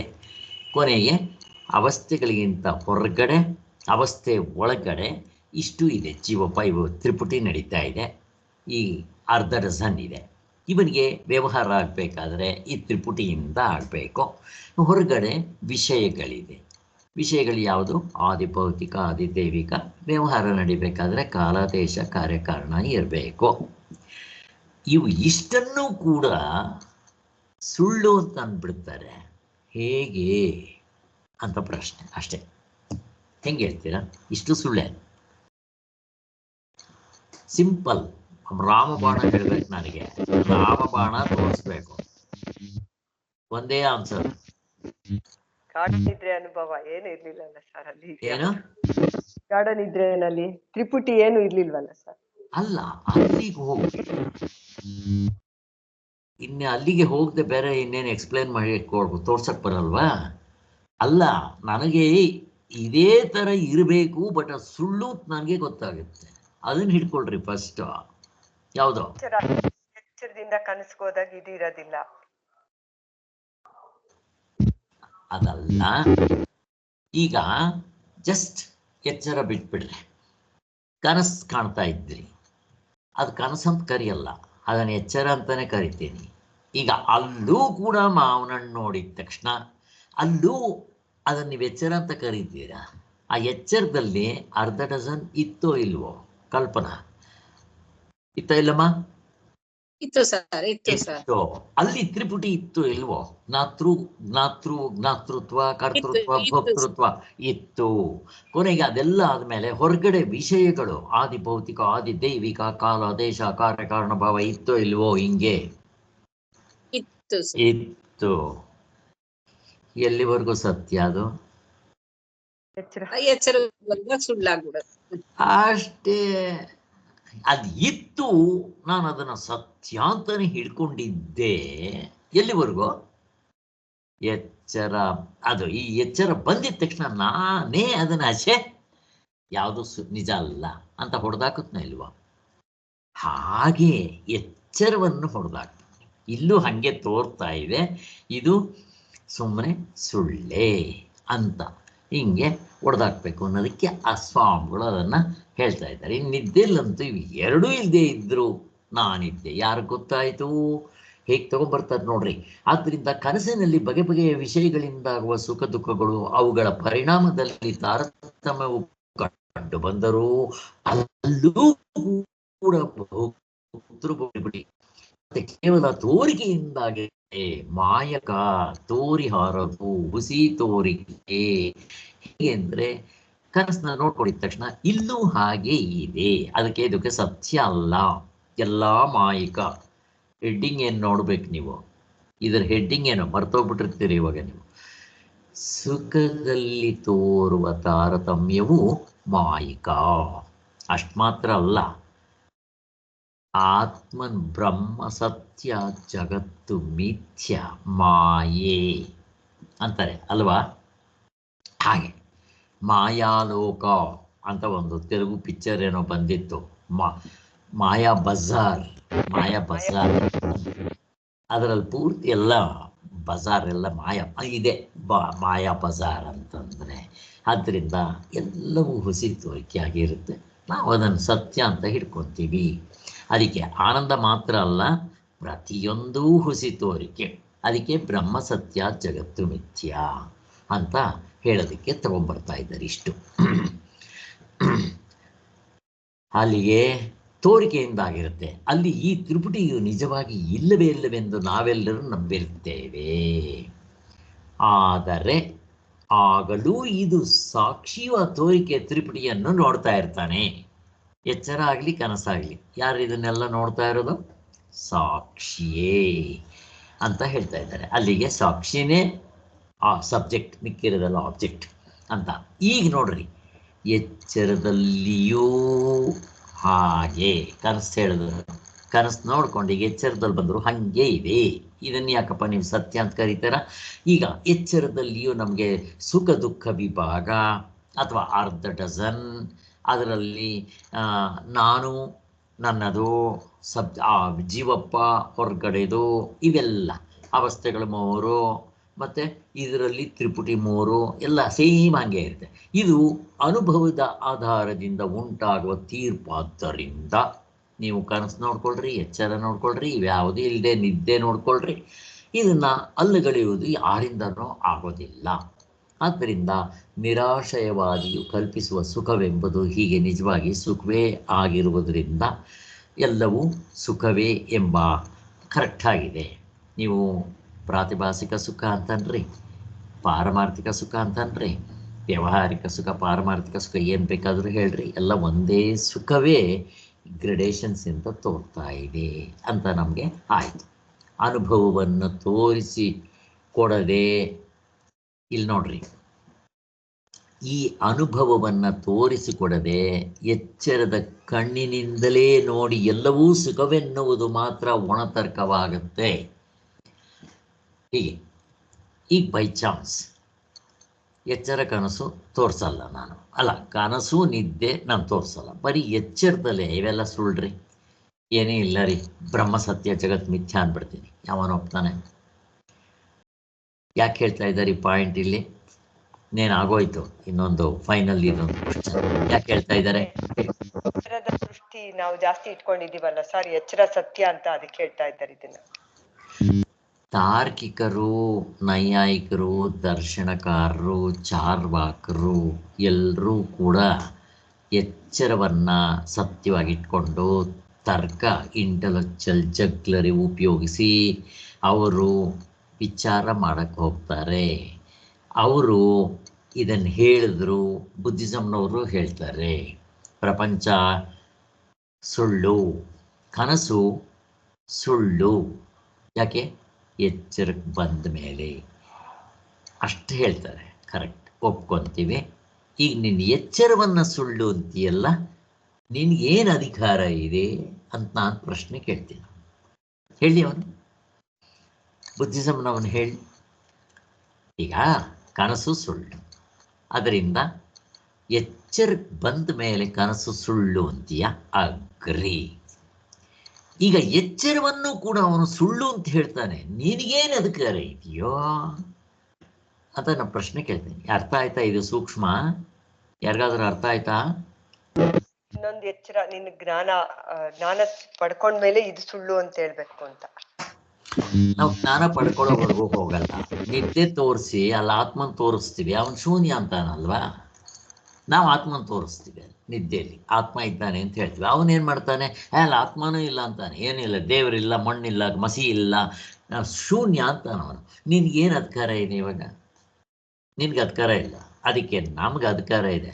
ಇದೇ ಥರ ತಾರ್ಕಿಕರು, ದರ್ಶನಕಾರರು, ಚಾರ್ವಾಕರು, ವೆಸ್ಟರ್ನ್ ಫಿಲಾಸಫರ್ಸ್ ಎಲ್ಲ ರಾಮಾಯಣ ಇದೆ, ಮತ್ತು ಇವರು ತರ್ಕ ಇಟ್ಕೊತಾರೆ.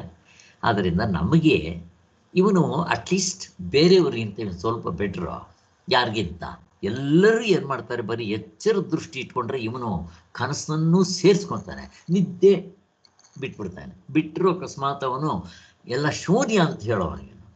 ಆದ್ದರಿಂದ ಇದಕ್ಕೆ ನಿಮಗೆ ಒಂದು ಗಾದೆ ಹೇಳ್ತಾ ಇದ್ನಲ್ಲ, ಆ ಭಿಕ್ಷದವನು ಬಂದಾಗ ಸೊಸೆ ಇರ್ತಾಳೆ, ಏನಿಲ್ಲ ಮುಂದಕ್ಕೆ ಹೋಗೋ ಅಂತಾಳೆ. ಕೊನೆಗೆ ಅತ್ತೆ ಆ ಕಡೆಯಿಂದ ಬರ್ತಾ ಇರ್ತಾಳೆ. ಆ ಭಿಕ್ಷದವನ್ ಕೇಳ್ತಾಳೆ, ಅವಳ ಮನೆ ಹತ್ರ ಬಂದ್ಬಿಟ್ಟಿರ್ತಾಳೆ ಅತ್ತೆ, ಗೊತ್ತಾಯ್ತು. ಭಿಕ್ಷದವನ್ ಕೇಳ್ತಾಳೆ, ಅಲ್ಲಿ ಹೋಗಿದ್ದೆ, ಭಿಕ್ಷೆ ಇಲ್ಲ, ಹೋಗು ಅಂತಂದ್ರು ಅಂತ. ಅವಳಿಗೇನು ಅಧಿಕಾರ ಇದೆ, ಬರೋ ನೀನು ಅಂದ್ರಂತೆ ಅವಳು. ಕರೆದು ಬಿಟ್ಟು ಅಲ್ಲಿ ಮನೆ ಹತ್ರ ಬಂದ ಮೇಲೆ ಇವನು ಓಹೋ ಸಿದ್ದಯ್ಯಮ್ಮ ಏನೋ ಕೊಡ್ತಾಳೆ ನನಗೆ ಅಂತ ಅವ್ನು ಖುಷಿಯಾಗಿ ಹೋಗಿದ ತಕ್ಷಣ ಅಲ್ಲಿ ನಿಂತ್ಕೊಂಡ್ಲಂತೆ. ಅವಳು ನಿಂತ್ಕೊಂಡ್ಬಿಟ್ಟು ಬಾಗ್ಲ ಹತ್ರ ಭಿಕ್ಷೆ ಇಲ್ಲ, ಹೋಗೋ ಅಂದ್ಲಂತೆ. ಅಲ್ಲಮ್ಮ, ಆಯಮ್ಮನು ಹಂಗೆ ಅಂದಿದ್ದು, ನೀವು ಹಿಂಗೆ ಅಂದ್ರಿ, ಏನು ವ್ಯತ್ಯಾಸ ಅನ್ನಂತ. ಆಯಮ್ಮನಿಗೆ ಏನಿದೆ ಅಧಿಕಾರ ಹೇಳೋಕ್ಕೆ? ಯಾಕೆಂದರೆ ಇವಳು ಅತ್ತೆ, ಅವಳು ಸೊಸೆ ಅಂತ ಅರ್ಥ. ಹೀಗೆ ನಾವು ಕೇಳ್ತೀವಿ, ನಿನಗೇನಿದೆ ಅಧಿಕಾರ ಅಂತ. ನಾವು ಸಾರ್ವತ್ರಿಕ ಪೂರ್ಣ ಅನುಭವ ತೋರಿಸ್ತೀವಿ ಆ ಅನುಭವದಿಂದ. ಆದ್ದರಿಂದ ನಿನಗೆ ಹೇಳೋದಕ್ಕೆ ಆ ಯೋಗ್ಯತೆ ಇಲ್ಲ ಅಂತ. ಕೇವಲ ತರ್ಕದಿಂದ ಶಮನವಾಗಲಾರದೋ ಹಾಗೆ ಆಶಾವಾದಿಗಳಿಗೆ ನಿರಾಶಾವಾದಿಗಳಿಗೂ ಇರುವ ಮತಭೇದವು ಬರಿಯ ತರ್ಕದಿಂದ ಕೊನೆ ಆಗೋದಿಲ್ಲ ಅಂತ ಹೇಳ್ತಾರೆ. ಇಲ್ಲಿಗೆ ಮುಗಿಯುತ್ತೆ. ಓಂ ಶಾಂತಿ ಶಾಂತಿ ಶಾಂತಿ. ಜೈ ಗುರುದೇವ್, ಜೈ ಶ್ರೀರಾಮ್.